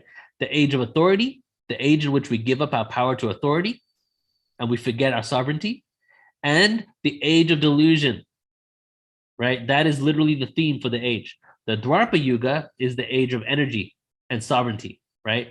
The age of energy and self-actualization, meaning the before it was about the group and the collective and huge armies walking across countries in order to destroy, but this is when individuality becomes more of a thing. We start realizing what we want, and almost a level of selfishness also occurs there too, while we're evolving out of this age into the higher ages, where we start realizing that we are individual sovereign beings. We get to more of a group mind and a collective understanding as we go higher in ages. But at the beginning of the Dwapara Yuga, our individuality is really a huge, huge thing that needs to be recognized and realized. The Dwapara Yuga is also the age of energy, not just the energy of spirituality, but the discovery of energy, the light bulb, quantum physics, electricity. That's what's happened 1700 AD up until this age. We get all this awareness. The Treta Yuga is when we start using telepathy again. In the middle of the Treta Yuga is when we start evolving out of the need to have language, and we're able to get spiritual practices and start communicating with each other using telepathy. As every age we ascend in, the lifespan of humanity doubles in every age. So we've been in the Kali Yuga, right? So Kali Yuga, the lifespan is around 100, 120 years. Supposed to be if we didn't have so much chemicals and pollution in the air and water, right? In Dwapara Yuga, the lifespan's around 240 years, okay? And that's where we are right now. The Dwapara Yuga, around 240 years is the potential we have in our lifetimes to live. And then the Treta Yuga, we can live up to 480 years. Satya Yuga, and so on, goes even higher, right? And then you get into the story of Noah and how the story of how many hundreds of years he lived, and you go back to the Great Flood and realize that was right at the age of the Satya Yuga when people were supposed to have lived that much longer. And when the cataclysm happened on Earth, many of this evidence, many of these beings, a lot of things were, well, the pole shift occurred, and a lot of things were flash frozen, and a lot of evidence is in Antarctica. And then also there was a huge scorching fire across the planet that wiped out civilizations, buildings, evidence, fossilized beings, like all types of cataclysms happened on the planet from that collision. At the end of every age, there's usually some sort of thing that occurs. When we're going down in the ages, usually it's a cataclysm, okay? However, as prophesied by the Hopi and the Toltec and many others, is that the earth has been destroyed, has been recycled and reset, is going to be recycled and reset a total of 5 times, right? In these ages. And each one of them represents an element: earth, earthquakes, wind, storms, tornadoes, water, tsunamis, fire, asteroids, scorching fire, ether. So what's happening now is the evolution of consciousness through an etheric understanding, where we don't need to have a cataclysm because we're able to basically bring this energy down, tap into our spiritual awareness, shift the grid, and get to a point where we can ascend without having any destruction happen on the planet. There may be those who don't agree upon it and decide to live separate lives besides the life of spirituality, but that's a whole other presentation. And what will occur in this age of Dwapara Yuga, just to give one more theme to the Dwapara Yuga from the ancient text, is the age of ideological societies. So what happens in the Kali Yuga is democracy comes about, and democracy comes about because we're trying to give ourselves individual rights. But what happens in the Dwapara Yuga is democracy stops working. And the reason why democracy stops working is because people can't agree. There's no progression. We get to a point where we cancel each other out. Every 4 years, the other person cancels the other person out, and democracy stops working. So then our consciousness starts expanding. We get to an awareness where we start working on our spirituality, and we get to a place where we can make decisions based on our spirit rather than our minds, and we make collective decisions together. And that is the journey that we are now on the way to do. Okay, just a couple more slides here. So in Vedic chants, going back to DNA hybridization, that was a huge tangent. Most, if not all, of modern science is mere reinvention of the knowledge of our ancestors. Modern science is now revealing the power behind the ancient Vedic chants. The influence of these laser-sharp Sanskrit hymns on the human body and mind. The way these sacred recitals are designed to communicate with the biological internet, the DNA. Our spiritual masters have taught us for ages that our body, surroundings, and life can be mastered and programmed by speech and words. Sound frequency affects our genetic makeup. So what they're showing here is that they feel, and they are now testing and quantifying, that these Vedic chants have some sort of frequency about them that they're actually able to manipulate our DNA, which goes into an entire different, well, definitely connected, but entirely new component of the fact that using our own voice and using frequency and sound, we're also able to manipulate our DNA and unlock DNA, unlock areas of our brains that have been quote unquote dormant. A Russian experiment has proved that what was thought to be junk DNA till yesterday is actually DNA which creates biological internet. Okay, so this is, a lot of us have talked about dormant DNA, junk DNA, 12-strand DNA. Well, here's the science behind it, which of course is a wireless in nature, DNA being wireless biological internet, communicating via light and sound waves, believe it or not. That the genetic code is similar to that of the grammar of the human spoken languages. The syntax and semantics of these genes are similar to the way human languages are designed. And also that it responds to precisely focused vibrational patterns of human languages. In other words, it looks like the languages we speak actually evolved from the nature of DNA itself. You call it sound therapy or DNA therapy or whatever it takes. You can converse with your body, your genetic material via vibrations and waves, and heal ailments, fine-tune your health, control your body functions without the need of any physical intervention like surgery, medicinal drugs. Okay, they've discovered this, right? The age of energy. This is only the beginning. Pretty soon, we use our own voice to do all types of things within our own body, right? Some can already do it, but we're definitely getting to a point where we can shift our DNA, take away different genetic anomalies that are not benefiting us, and so on. And this, as this one study says, genes come alive with the sound of music. Researchers translate DNA codes as music in Madrid, Spain. And let me see how long's left. Okay, 3 more slides. Genesis 1, 26 to 27. Then God said, "Let us make man in our image, after our likeness, and let them have dominion over the fish of the sea and over the birds of every heaven and the livestock and over all the earth and over every creeping thing that creeps on the earth."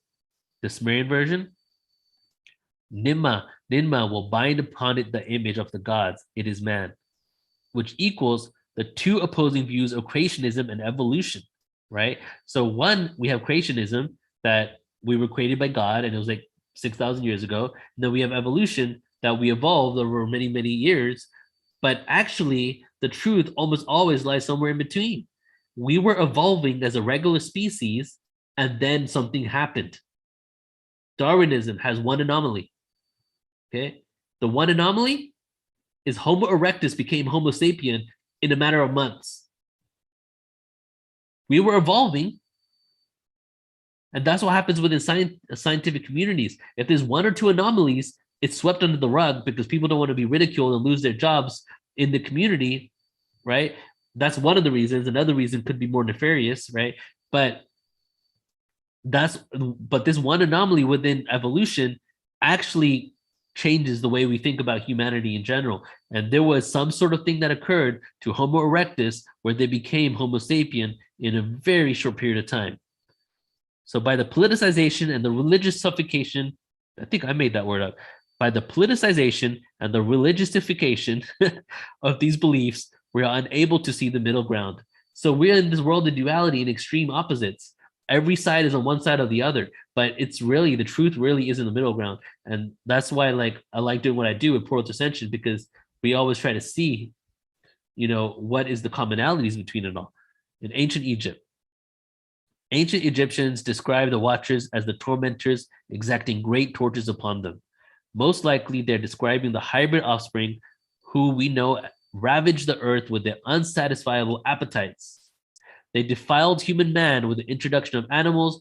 Ultimately, the extreme numbers and perversions were removed by the gods with a great flood to purify earth once again, right? This is from their text there. whether it was a bad thing that happened on the planet, whether the gods were bad, whether humans were bad, who knows? This is just from their text. But the real thing is what I'm getting to is at the bottom line here is that they're saying that there was a global reset, that these beings, this hybridization of beings weren't doing living the way that they should have lived. And it got reset.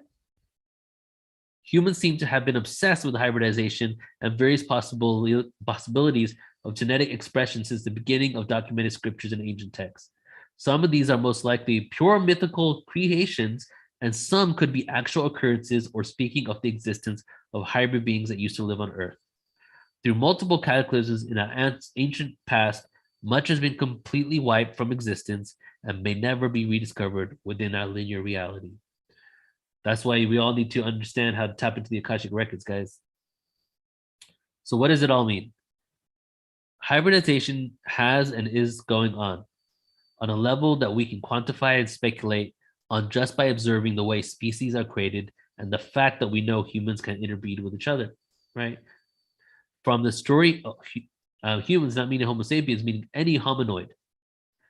From the story of the Lyrans to the Anunnaki to Genesis and beyond, there is metaphoric and literal text that implies some sort of hybridization occurred in our past. Source wants to experience itself, right? Source creation wants to experience itself. And through that experience, hybridization has been a great way to create variation, going back to the bird story of the variation that's possible through hybridization, right? So by hybridizing two different species, the variation of experience becomes so plentiful. That's exactly what source or any representative of source in other dimensions would want. Many agendas and intentions in hybridization, both astral and physical, seem to be on the forefront of advancing consciousness and humanity. And that is it for that presentation. And before you come back on here, let's just do one poem real quick, just so that we can shift the frequency into some words and some spiritual poetry. And I think the best one to do here would probably be the fragmentation poem. Because the last thing I said there was source wants to experience itself, right? I have a poem called What If I Could Be This, right? What if I could be this? And to me, that's like source's original thought. What if? Could I be this? And through that awareness, everything that could be anything has now been put into motion to be experienced. We continue to fractalize, we continue to have diversity of experiences, and on the highest level, when there is only singularity and there is no duality, in singularity, there is no good, bad, dark, light. There's just oneness. Everything is that. You know, something I've been saying for a while now is the most unconditional thing that the light ever did is allow the darkness to live within it, right? The most unconditional thing the light ever did is allow the darkness to live within it. What does that mean? The light and the darkness aren't separate. We've only have this illusion, this computer program, almost a very organic, conscious program where we have this separation, this fractalization, and this duality in this game we're playing. But ultimately, source is just one speck of light experiencing itself infinitely. And as it experiences itself infinitely, we have this game of duality. So this poem here is about the game of duality, about the beginning before there was duality, the singularity. And even that's a funny term to use, in the beginning, because was there ever a beginning? Is the beginning continuously happening right now? Is the beginning and end simultaneously occurring always? And then it goes into the duality of light and darkness. Fragmentation.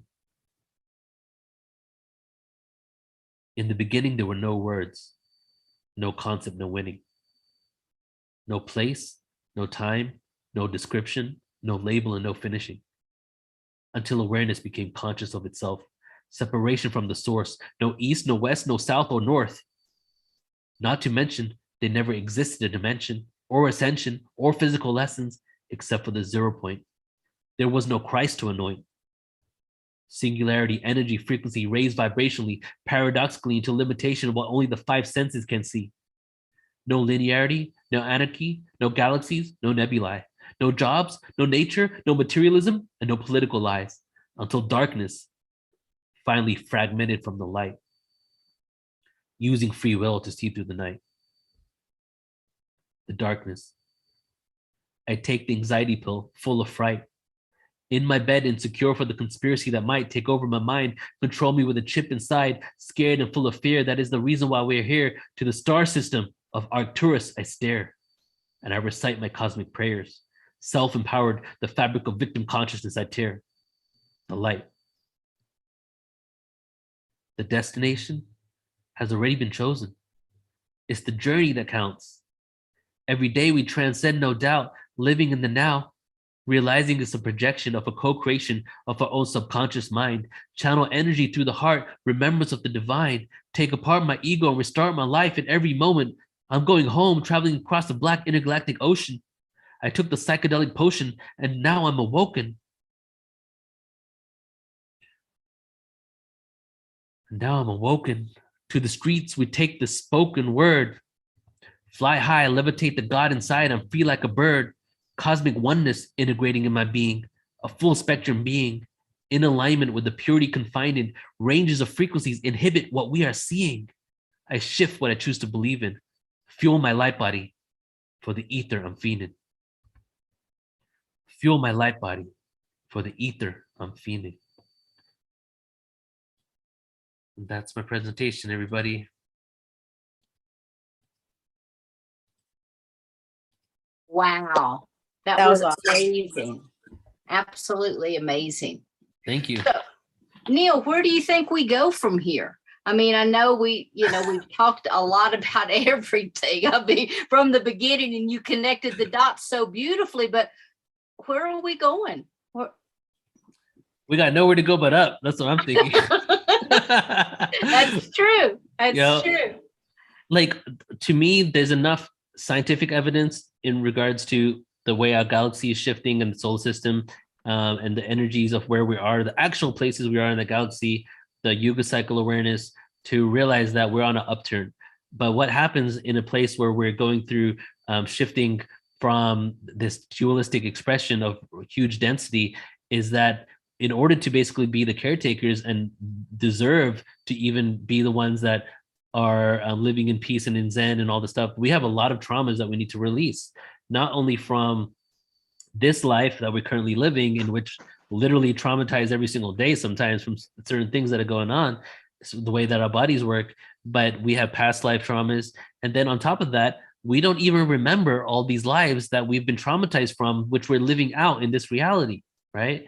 So to me, that's actually really beautiful, because that was what we signed up for. We signed up to have this amnesia and to figure out how to transcend these experiences by remembering who we truly are. And the people in this group here, and a lot of others on the planet and others yet to wake up are on that journey of remembrance, so that we can shift and and shift and come to terms with all of what's happened to us and work out these emotional triggers, so that we can come from a place of neutrality, not project our energy onto others, and realize that we're interconnected and one.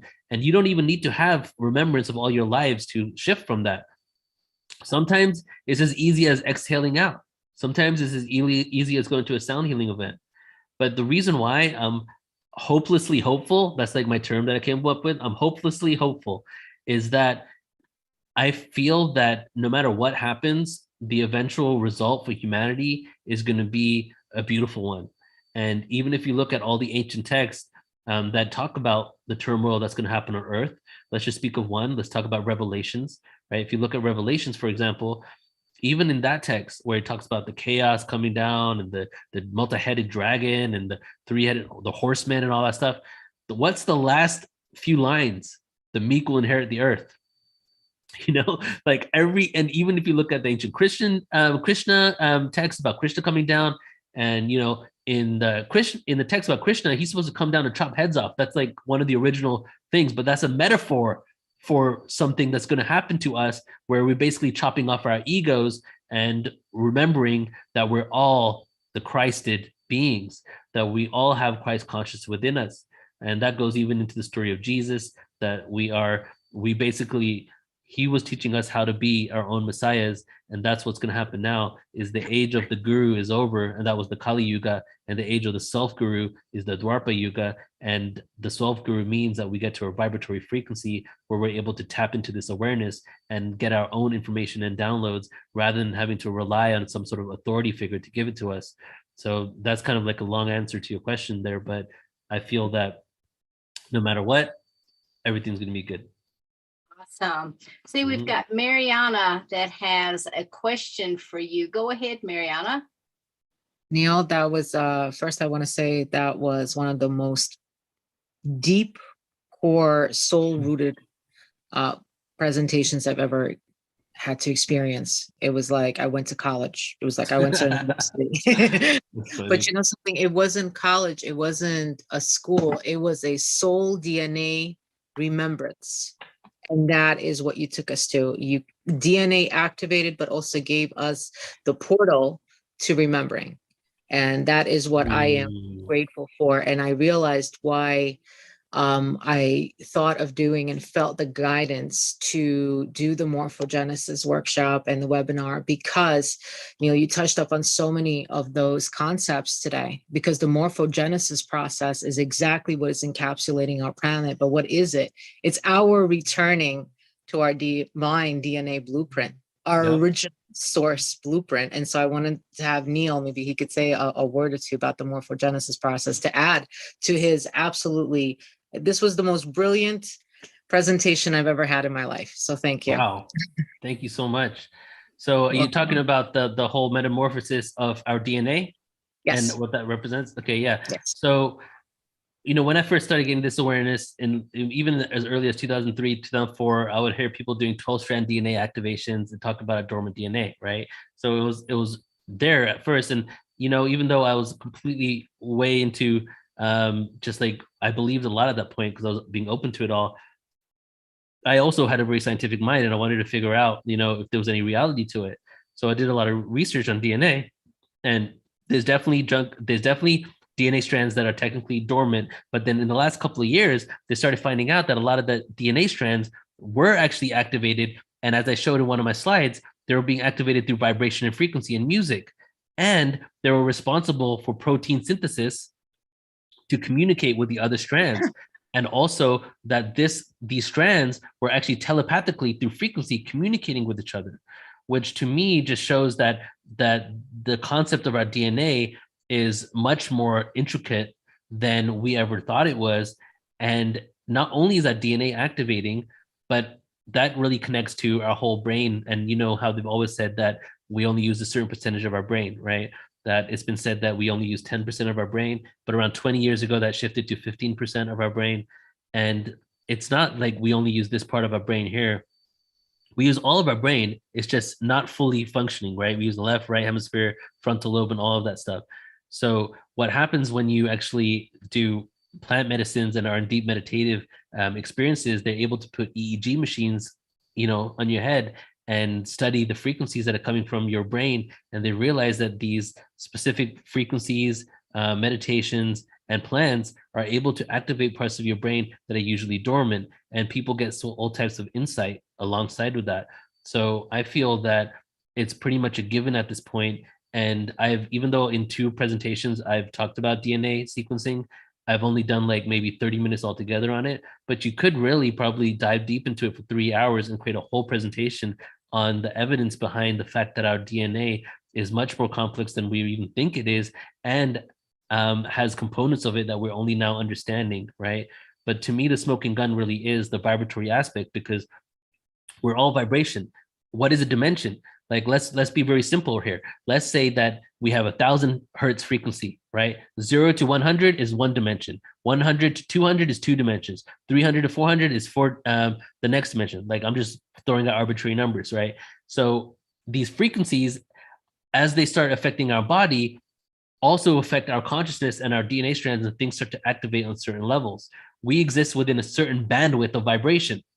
As we start evolving, and as we move into certain areas in our galaxy, different frequencies within our galaxy bombard our planet. This is conventional science, right? Cosmic rays hit our planet all the time. And there's even evidence from NASA of different cosmic waves that hit our planet for certain periods of time, and they've documented it, right?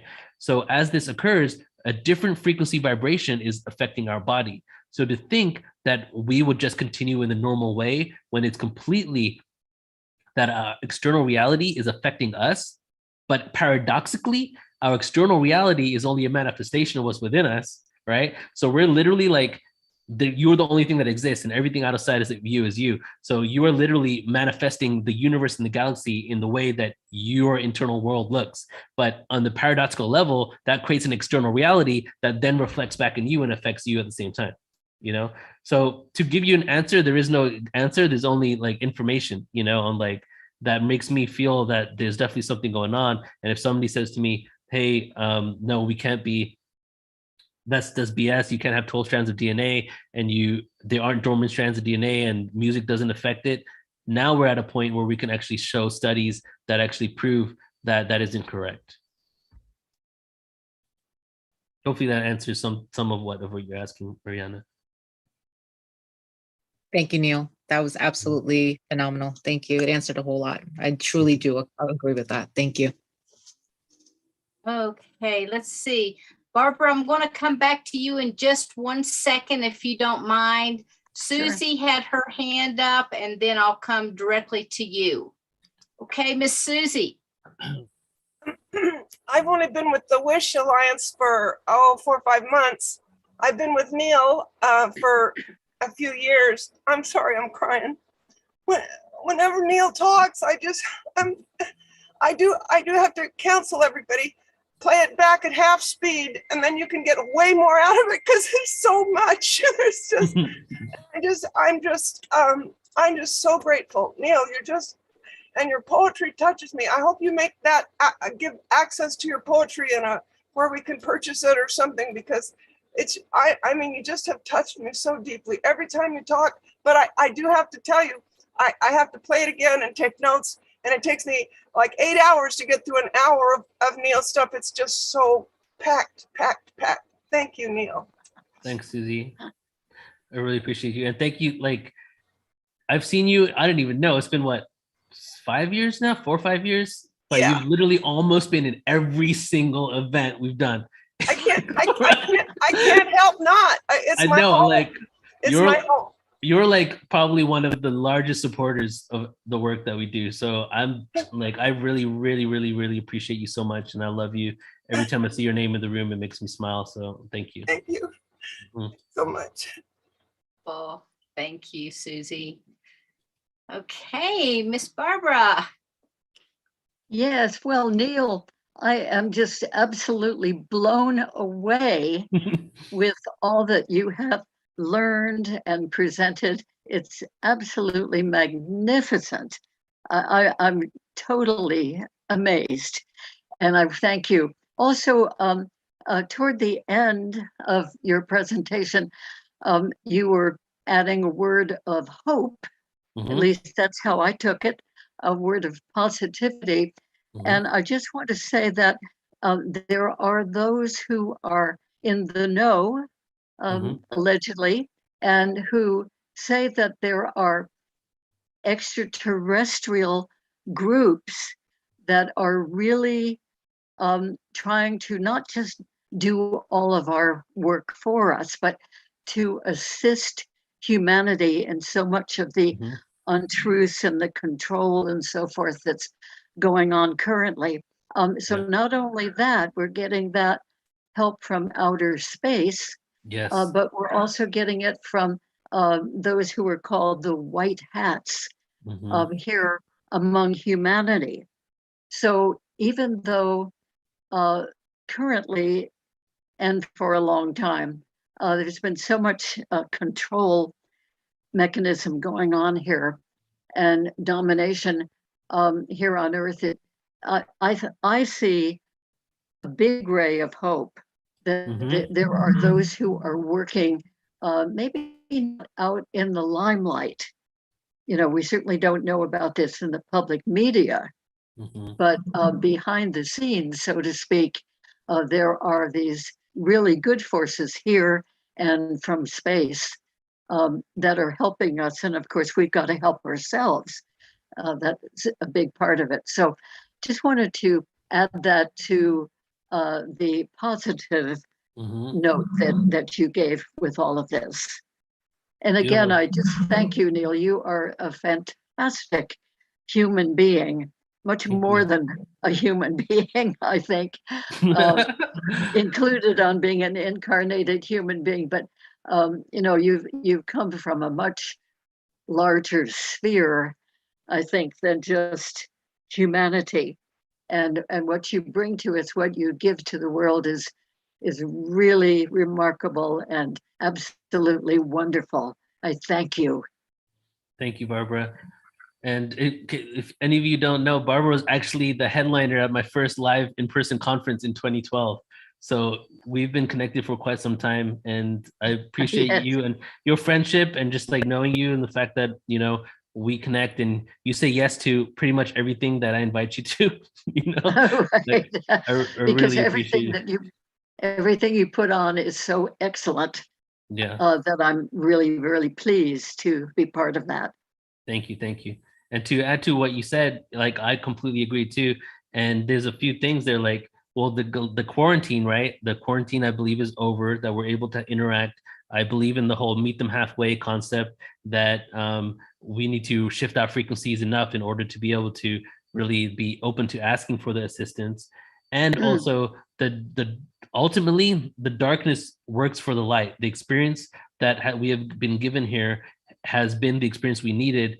But just like the Gnostic Christian texts talk about, the Gnosticism, the original text before 325 AD, when Constantine changed the scriptures, Lucifer and the devil and all the energy that came from it was actually a volunteer program. It was a program they were volunteer to give us the experience of darkness. But in the end of the Gnostic text, it said that when God said to Lucifer, when I come to earth, you need to willingly give me the keys. And he agreed, right? So, and that's, to me, is God, extraterrestrials, Messiah within, whatever you want to call it, is literally at a point where that the game, the chapter, the level is over, and now they need to give up the keys back to this ascension process. And that connects to me with the whole cycles of time. Like, these beings know about the cycles. Like, that one game, that one chapter is over, and we're going to the next one. So I agree with you 100% that we have a lot of guides and assistants here. And the more we spread this information with people, the more people will understand it and be open to it, right? Yeah. And the more we're open to it, the more help we get. So it's like that feedback mechanism. Good. I'd like to add to everyone, while I've got Neil and Barbara both here, I want to thank both of them for being, along with myself, founding members of WISH. So thank you guys so much for all your hard work, and I really appreciate it. Well, we appreciate you, Sheila. Woohoo. Thanks. Let's see, Stone, I think you had your hand raised a moment ago as well. Thank you, Sheila, for that, and thank you, Neil, for a fantastic presentation. We are our own tuning forks, we have to appreciate ourselves and say thank you to ourselves every single day for being here. It's absolutely amazing, and you hit on so many areas. So keeping it short, thank you again for sharing. Much appreciated for your journey. Thank you, Stone. Beautiful. Okay, do we have any final questions for Neil? Now is your time. Ross. Yes. Hi. Hello, Sheila. Thank you very much for organizing the weekend event. It was really awesome. I mean, such a value-driven, educational, really event. It's amazing. It was amazing. And Neil, you're awesome. You rock. That's all I can say. Thank you, brother. It's really quality education and presentation, and you really it shows. You put a lot of work, a lot of research. I'm big on research, I do research some other things from my profession. So yes, it takes a lot of work, and so yeah, it's really quality. So yeah, thank you very much for that. My question is kind of a little bit sideways here. So you live in Mexico? Yeah, I just moved down here. I'm probably going to live here 4 to 5 months out of the year. Where in Mexico? Right now I'm in Playa del Carmen in the Yucatan Peninsula. Wow. Yeah. That's a change. Why did you move? Very low restrictions, a lot of open people, many huggers, and amazing vegan food, right? Like I can literally walk 10 minutes in any direction and I'll have 6 vegan restaurants. And the restaurants that don't have vegan food will have a vegan menu. And there's like a huge conscious spiritual like community here. I went to an open mic. I've been performing weekly at an open mic. I'm going to do my album release party here in 2 months, hip hop release party. And I went to an open mic and everybody there was into vibration, frequency, and consciousness. How do you get that randomly at an open mic, right? So plus the real main reason I'm here is because I'm really into the Maya, and this is like central hub for all Maya discoveries, and a part-time job for Portal to Ascension is mini documentaries on ancient civilizations and sites. So I'm doing a lot of filming on ancient sites and going to put it up on our YouTube channel. Wow, that is really awesome because also, do you know James Twyman? He's in Mexico. He now lives in Mexico. Sounds familiar. No, I don't know. Yeah, James Twyman. Max Egan, the guy from Down Under. Okay. He moved to Mexico for reason of restrictions and stuff. So Jeff Berwick is there too, and so it's very interesting. A lot of people somehow moving for whatever reasons because that's what's happening, man. It's nomadic lifestyle. People are needing to go where they need to go. I'm meeting a lot of people here that lost their jobs because of all the restrictions, and a week before they came here, they didn't even know where they're going to go. One of my great friends that I just met a couple months ago, we become like best friends. She was in Lithuania and she lost her job because of restrictions. And then 1 week later, she was in Mexico. She had no idea she was going to be here. So I'm meeting a lot of nomads, and I'm having a huge lesson of living in the moment because plans change like 20 times a day. And I can't plan for anything for tomorrow. Things are all shifting and changing. So I'm kind of embracing it. Plus, I just went through a divorce 3 months ago. And sorry to hear that. Thanks. And then, so I came here 1 week after the divorce. And I'm doing a lot of healing here, and just figuring out what it is to live for myself, because I lived for someone else for 10 years. And then before that, I lived for my parents because I was a 28-year-old Indian kid trying to live up to his parents' expectations, So it's like a huge shift in my life right now. Yeah. Well, I feel good about it. Yeah. Well, thank you. Thank you very much for sharing. And I'm really surprised that my knowledge of Mexico, it's not so great, but having all these vegan restaurants, geez, that's surprising. There's a reason why they tell you it's not so great, and that I'd probably have to do a presentation just on that. I think so. You should. I'm serious. To educate us, us gringos, really, that is not that bad, scary, or whatever. Yeah, it's not as bad. I mean, Detroit is way worse than this city for sure. Yes, that I know. Yes. You also have wonderful weather there. Oh, yeah, right, I mentioned that. Yeah. Yeah. That's a great bonus. Well, yeah, thank you. Thank you, Neil. Appreciate it. 70 to 90 degrees. We're in Playa del Carmen, 70 to 90 degrees all year round. Perfect. Wow. Can go wrong. Yeah. Thank you. Thanks, bro. Thank you, Ross. Thank you. Hi, Carol. Carol has a question for you. Okay. Hi, Sheila. Okay. Thank you for doing all this. And also thank you for forwarding last week's show to me, actually, and I forwarded it to our group as well. What a coincidence that we're both doing the knowledge book at the same time.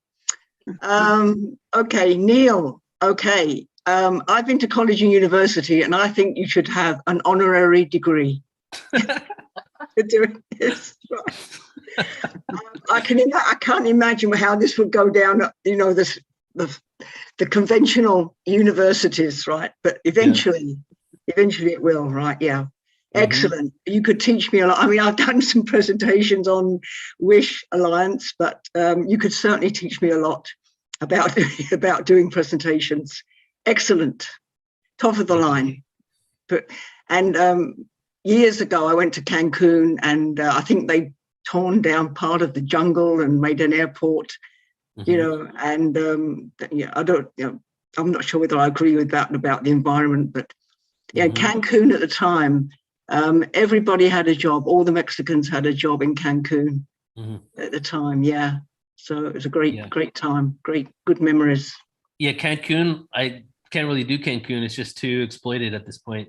Is it? Yeah. But actually, the whole of this peninsula is so exploited, and part of my reason here is I'm actually going to start a movement to help the community and stuff, because they're actually 80% of all the waste in Playa del Carmen and Tulum gets put into the underground rivers in the cenotes. Oh my God. Literally, like in 15 years from now, this place is not going to be inhabitable. So, and the businesses, basically the Mexican government doesn't care because they're just making so much money off this place. So they, the plumbing and everything is based on building contractor. There is no standardized plumbing.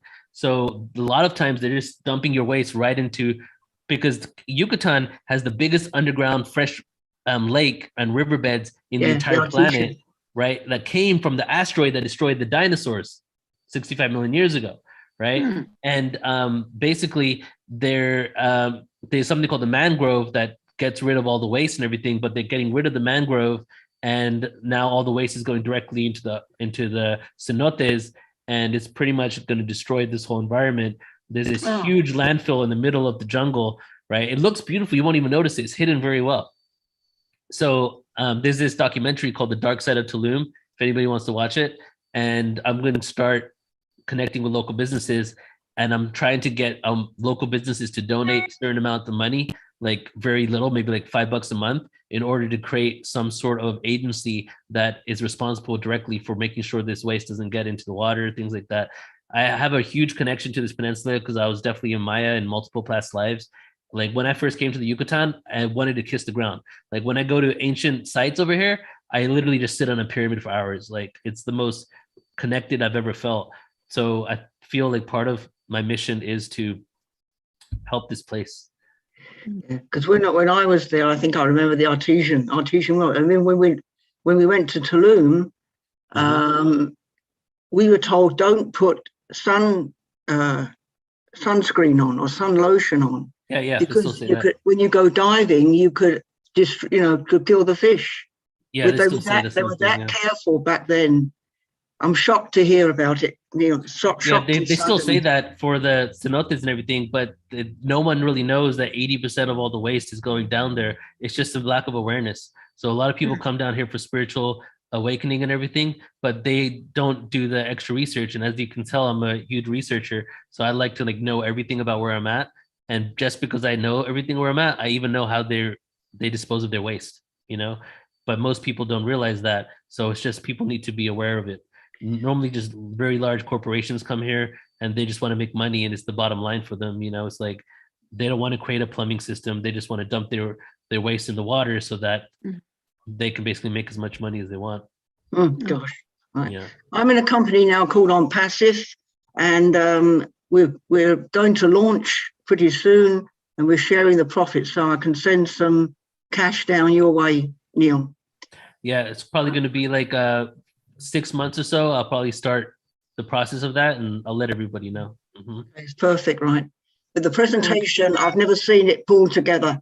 You really pulled it together. I've seen it separate, the Anunnaki, and then, but you've really put, you really pulled all the belief systems together in one place. Fantastic. Thank you. Thanks again. Thank you, Carol. Thank you. And then we have Bridget, who has her hand up and a question. Hi, Bridget. Can you unmute?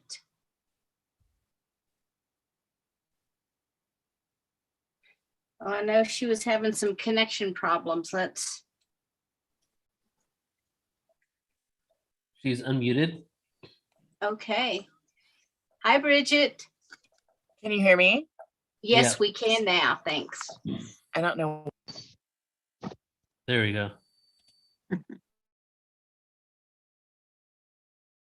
We can't hear you.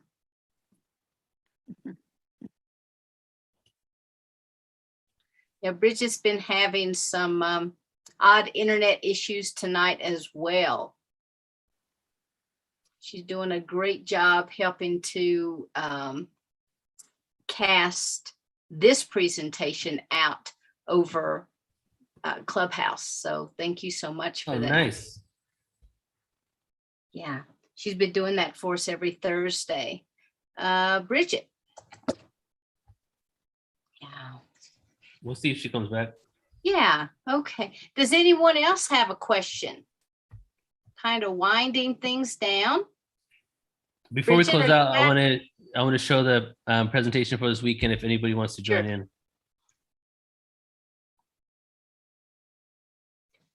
Okay. If you want to go ahead and show the presentation, then maybe Bridget will Right. be able to join us after. Yes, yes, yes, yes.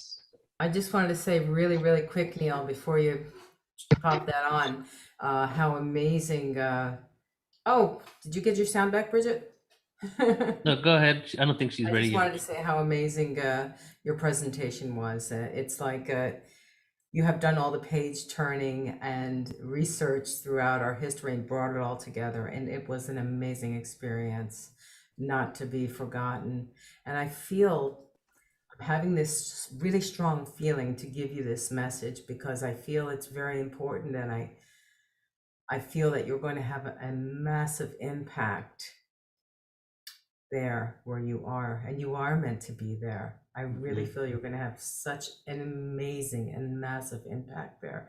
And I just want to thank you already because your presence there, your everything that you're carrying, the energies, the information of our history, all of that is helping to put into motion the change already, just you being there. And I think it's going to be something very significant.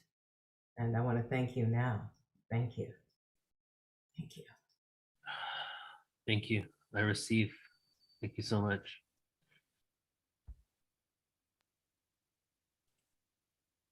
All right, I'm going to go ahead and share this. All right, everybody. So this weekend, I am doing on Saturday at 3 p.m. Pacific, 6 p.m. Eastern, The Truth, the Life, and Times of Pythagoras. It's probably one of my most fun presentations I've ever put together, and revolutionary and impactful. Like, it's just so amazing, all the awareness that I found. We're going to talk about Pythagoras' past lives, who he was, why he chose to have basically a vegan / vegetarian lifestyle, how he found all this information. But the most interesting part will be going through the Babylonian text, going through the Egyptian text, looking at the mathematics of the structure of the pyramids on the Giza Plateau, and realizing that a lot of this information and awareness that he got was from ancient civilizations that even connected back even further than Egypt. Much of it could have come from ancient Atlantis. But I'm just going to read here a little bit of the description so you guys kind of know what we're going to talk about, but also definitely about the times of Greece, like what was happening back then, what happened in the 6th century in Greece, what happened in the 5th century, what were the days and times look like for Pythagoras. And here I'll give you a little bit of a sneak preview of what's good, some information, right? Pythagoras was born on Samos, Samos, which is an island that was a Greek city-state off the coast of Anatolia, which is modern-day Turkey. Lots of influence from the Persian Empire and from Babylonian scriptures, because Eastern Greece had a lot of connection and information that came from Babylon because of the fact of the proximity. He escaped the tyrant's rule and went into self-exile on the island of Croton, which is an island in Italy. He then, after his university, some things happened, I won't tell you exactly what. After he left, he went to 2 other places in Italy. Why is it that Pythagoras' information was hijacked by the Masonic order and then the Illuminati and then Constantine and the Roman empires? Is because he literally went to Italy and escaped Samos and had all of his information shared amongst Italy. So when the Vatican came about, the Vatican literally hijacked all the information that had been shared and spread throughout Italy and started utilizing it as their own, creating the building blocks and the harmonic frequencies and all the numerology that they currently use in the Masonic order and secret societies in order for them to basically exert control over the world. They got all this information from Pythagoras. And so we're going to be going into a lot of this, how the Western numerological scale came about, and much, much, much more. Again, if you're interested, go to portaltoascension.org, click online events. Show you how to do it real quick. And then it's just the first event right there. And as always, with all our presentations, you get unlimited replay access. And it's going to be fun. So if you're into ancient history and you're also into realizing how we became who we are today and why Pythagoras is such an important figure, then we'll go ahead and join that presentation. But also the fact that Pythagoras gets a lot of credit for things that he really didn't even find.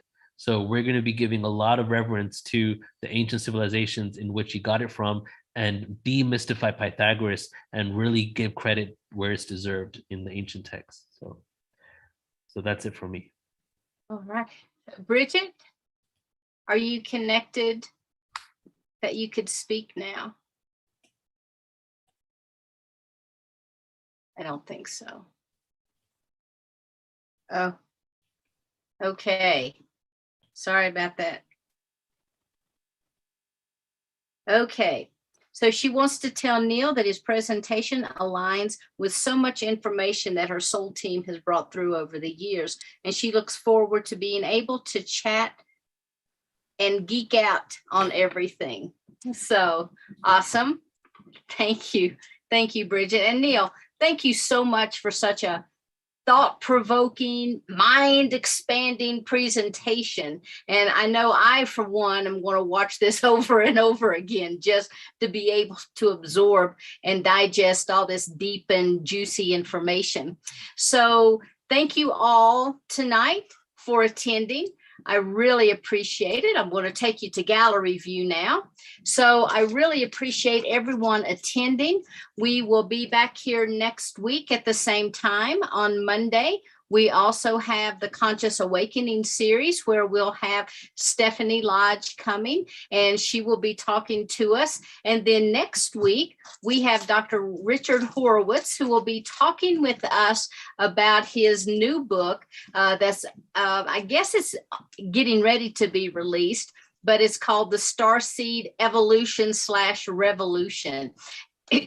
So if you haven't seen his video, he's going to share that. It's absolutely hilarious. So, plan on bringing a cup of tea and having a good afternoon, because he's very comical. So thank you all so much for coming. And from my heart to yours, namaste. Have a beautiful week, everyone. Thank you. Thank you. Good night. Thank you. Thank you so much. Good night. Thank you, Neil. Bye. Thank you, Sheila. Bye. Good night. Much love.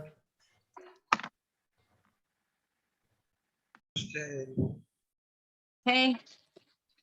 Hey, Phil. Hey, Phil. Hey, Carol. Hello, everyone. How's Willow? I always try Oh to. my gosh. Is he there? Yes. Look at, Oh. you can't see, but yes, he is right here healing up, Good. doing beautifully. So thank you so much. All You're right. welcome, my Okay, dear. everyone. Thanks Thanks Sheila. so much. It was wonderful. Thanks, Rebecca.